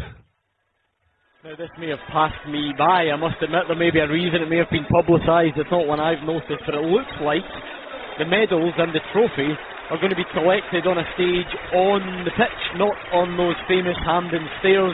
Hugh Keevins, Andrew Maclean, Frazer, Wishart, do you wish to put me in my place and tell me why that is? Because it's certainly not something I've seen before. I have not heard or read or seen anything about this, and it's a break from tradition which I find strange. I mean, last weekend when the winning teams of Celtic and Rangers played in their final, this was the way they received their trophies, their medals. But I don't understand the break from tradition. The Scottish Cup final day is all about tradition. When it was COVID and the pandemic, they were presented on the pitch and everyone understood that those were exceptional times, extraordinary times, but I'm not quite sure why they're being presented on the field of play. Yeah, for those of us that don't like change, I'm sure that will be noticed. Certainly there may well be a good reason for it, I'm not entirely sure. Let's not labour the point too much, Mark Wilson. Where Celtic pick up the trophy is perhaps a minor footnote compared to the fact that they will pick up the trophy, and it'll be that man Callum McGregor again, a fifth treble in his Celtic career. Is an absolutely remarkable haul. Absolutely sensational. You touched on that before, Gordon, before the game, and saying that some children grow up just want to play one professional game, or many players just want to win one trophy. And this guy, just keeps winning them year after year, and he's the driving force at the club. Today, go back to the performance levels today, I thought some were way off it, but I didn't think he was. I thought he really stepped up once again. He quietly goes about his business, but he's effective. He plays a part in the goals as well. So he's been an absolute tremendous servant for the club, and what a hard act to follow he had with Scott Brown. And maybe some thought he was the captain material, but he certainly proved he is. Here come the Celtic players then to collect their medals. Joe Hart first up. Yes, he's not often as busy as other goalkeepers may be, but he certainly plays his part. One did fly past him in the closing stages of today, but he raises his hands, takes a salute from the Celtic fans, followed by various others who've all contributed in their own way. Greg Taylor, Rio Hatate, maybe again not his best performance in a Celtic jersey, but he is racking up the medals in green and white as well. Kyogo, so often the difference maker. James Forrest, goodness knows what size his trophy cabinet is at home. New fans' favourites like Alistair Johnson up there as well. Sead Haksabanovic come on and made an impact. The full squad going up, collecting their medal, and unlike Gordon Dalziel did with his, I'm sure they will be cherished for many years to come, Mark Wilson. They certainly will be, and rightly so. I mean, a treble's such a special thing to achieve, and I know Celtic fans have been spoiled in recent years, but they should take this all in because it's an incredibly difficult thing to achieve. And also, Gordon, what I'd like to say is a lovely touch from Billy Dodd and the players. It's quite easy to get your medal. You're a loser. Get down the tunnel, get into the dressing room. They're standing there applauding.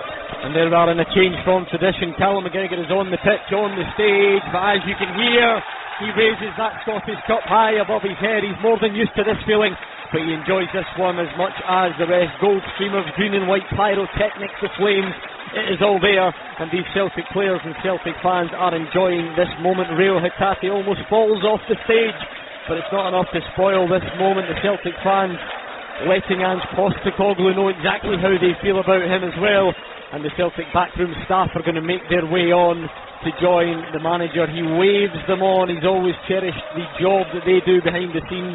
He's absolutely covered in gold streamers, in fact, as Ange Postecoglou. He's perhaps a bit low-key for these types of celebrations. I'm sure he enjoys them in his own way, but he leaves the jumping about, the dancing and the singing to the players. And that famous old trophy, the oldest in association football, in fact, gets passed around from player to player. The champagne goes off, and Celtic celebrate being Scottish Cup champions yet again, Hugh Keevins. And I have to say, Gordon, I really do feel sorry for the players who've achieved so much that it's like a school sports day, having your medals handed out in that fashion. I have no idea why they could not go and collect them in the traditional way, but it won't bother Ange Postecoglou or the players or the Celtic fans as much. And everyone will now study Ange Postecoglou's every movement. He looks fairly subdued. He's taking it all in, I think. He knows he'll have to go back to Celtic Park and there'll be a major party there with thousands of supporters involved. Dermot Desmond over in Glasgow for the weekend. That too will be a cause for speculation of all sorts. He's beside the chairman, Peter Lawwell, in the stands there. But for the moment, it's about players. It's about winning the league and scoring 99 goals. More goals than you scored last season. Winning more games than you did last season, getting more points than you did last season.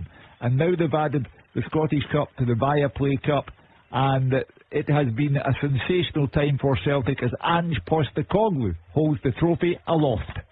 And you can see the different categories these players would fall into. Mark Wilson, Alistair Johnson's rocked up in Scotland. They might think that football's easy. He's completed it already here in Scotland. You look at someone like Joe Hart, 70 odd caps for England, won a lot with Man City down the road, and still yet to see what this means to him at this latter stage of his career. So the players certainly look like they're enjoying it. Oh, they certainly will be, because it's a fitting way to end what has been a long, tough season for this club, and the work that goes into it. Chat about it before the first days of pre-season, where these fans don't see the effort that everybody connected with the club puts in to get them ready for the hard slog ahead. And if you can carve that off with a day in the sunshine like this at Hampden to complete a treble, then they certainly should and will enjoy their evening ahead. Is that why it's important, Frazer, Wishart, to enjoy these moments? I think it was Alistair Johnson during the week, and I'll shamelessly steal his quote. He said that Celtic had made the extraordinary seem ordinary in recent seasons, and if you look over the course of the history of Scottish football, just because you're the dominant team domestically, just because you've got the most resources and you're the best team, it doesn't mean it's easy to win trebles. History tells you that. There's a reason that even when Rangers were flying domestically or Celtic were flying domestically, it's not automatic that you just rock up and win all three. Yeah, absolutely, Gordon, and I think it's demeaning to Celtic players like Andy that thinks it's easy. You know, of course they've got the best players, of course they're the biggest club, and of course the biggest resources, but that doesn't make it automatic. And I think you see in the smile in the face of Callum McGregor, who's got his fifth treble, he's won everything there is, he's won 50 caps, he's got Scotland to look forward to. He is absolutely ecstatic, and that's why these guys win trophy after trophy. And you're right, I mean, I played for a couple of years at Rangers, and it really annoyed everybody in there as well to see Celtic weren't at their best and all that kind of stuff. You've got to beat what's in front of you, and if you're the best team and you dominate, and that's what Celtic have done this year, is not only have they been the best team, they've totally dominated every single game that they've played in, virtually. And for them, they will go and celebrate it, and the fans will celebrate it long into the night, and so they should, because football has a way of coming back to bite you. You should always celebrate the big occasions, because just round the corner, somebody's waiting to take your legs away from you. And Rangers over the summertime, that's their challenge, is to get up to the level of Celtic, to sign players over the summertime that's going to take them closer to Celtic, and Celtic can enjoy the summer, and the fans can deservedly have a summer of celebration, although that might be tinged with something else, the man we see in the TV screen if Ange Postecoglou leaves, but that's for tomorrow probably. But for today, well done to Celtic, terrific performance, and they've got so many outstanding players. Yeah, I've never been so glad to be high up in the gantry, far away from the press conference, and leave those poor fellow journalists to it to see who's brave enough to ask him if this is his final trophy as a Celtic manager. We'll maybe get to that, but Hugh Keevins, we're talking about the difficulty or the achievement of winning a treble, and they have made it look easy in recent seasons. I'm sure it hasn't been, but there's a reason that after 1967 and then 1969 they had to wait until 2001 and then wait again until 2017, and then the floodgates opened 17, 18, 19, 2020, and by their standards they took a couple of years off and they've got their hands on yet another domestic treble this season. Gordon, when I saw David Hay come out with the Scottish Cup to show it to the Celtic supporters prior to the game beginning, I thought of the great men who did not win a treble with Celtic. David Hay, who won one of the most famous league titles ever on the final day of the season, when with 7 minutes of the season to go, Hearts were the champions, and 7 minutes later, David Hayes' Celtic were the champions, but he didn't get a treble. Billy McNeill, the word legend is an underestimation of what Billy McNeill meant to Celtic, and he didn't get a treble. The man who held the European Cup aloft in 1967. That's how difficult it can be. That's how Ange Postecoglou has to cherish this moment, because it's not easy to achieve, and in particular it's not easy to achieve when you took over a club that was in such dire straits as Celtic were when he arrived here from Yokohama 2 years ago. And today, Kyogo, the first signing made by Ange Postecoglou, gets Celtic off the mark, and Abada, another inspired signing by Ange Postecoglou, makes it 2, and Jota, brought to the club by Ange Postecoglou, scores the goal that wins the final. But it's not hard to do. It is hard to do, I beg your pardon. And Ange Postecoglou, has done it by bringing in what you need most of all, great players. 3/4 of the Celtic section covered in shade now, the other bathed in sunshine. What they've all got in common is that the green and white scarves go up as "You'll Never Walk Alone" rings around this famous old stadium. The players all come together and pose for various photo opportunities over in the corner in front of their adoring fans.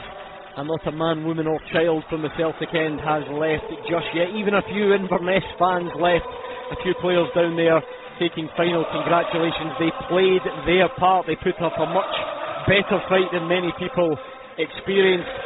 But this moment is all about the green and white of Celtic and Ange Postecoglou, who is soaking it all in and trying to just enjoy what it means to these fans. And Mark Wilson, these will be special moments for these players. Oh, without doubt. You know, don't have to look around the stadium to see what this means to the supporters.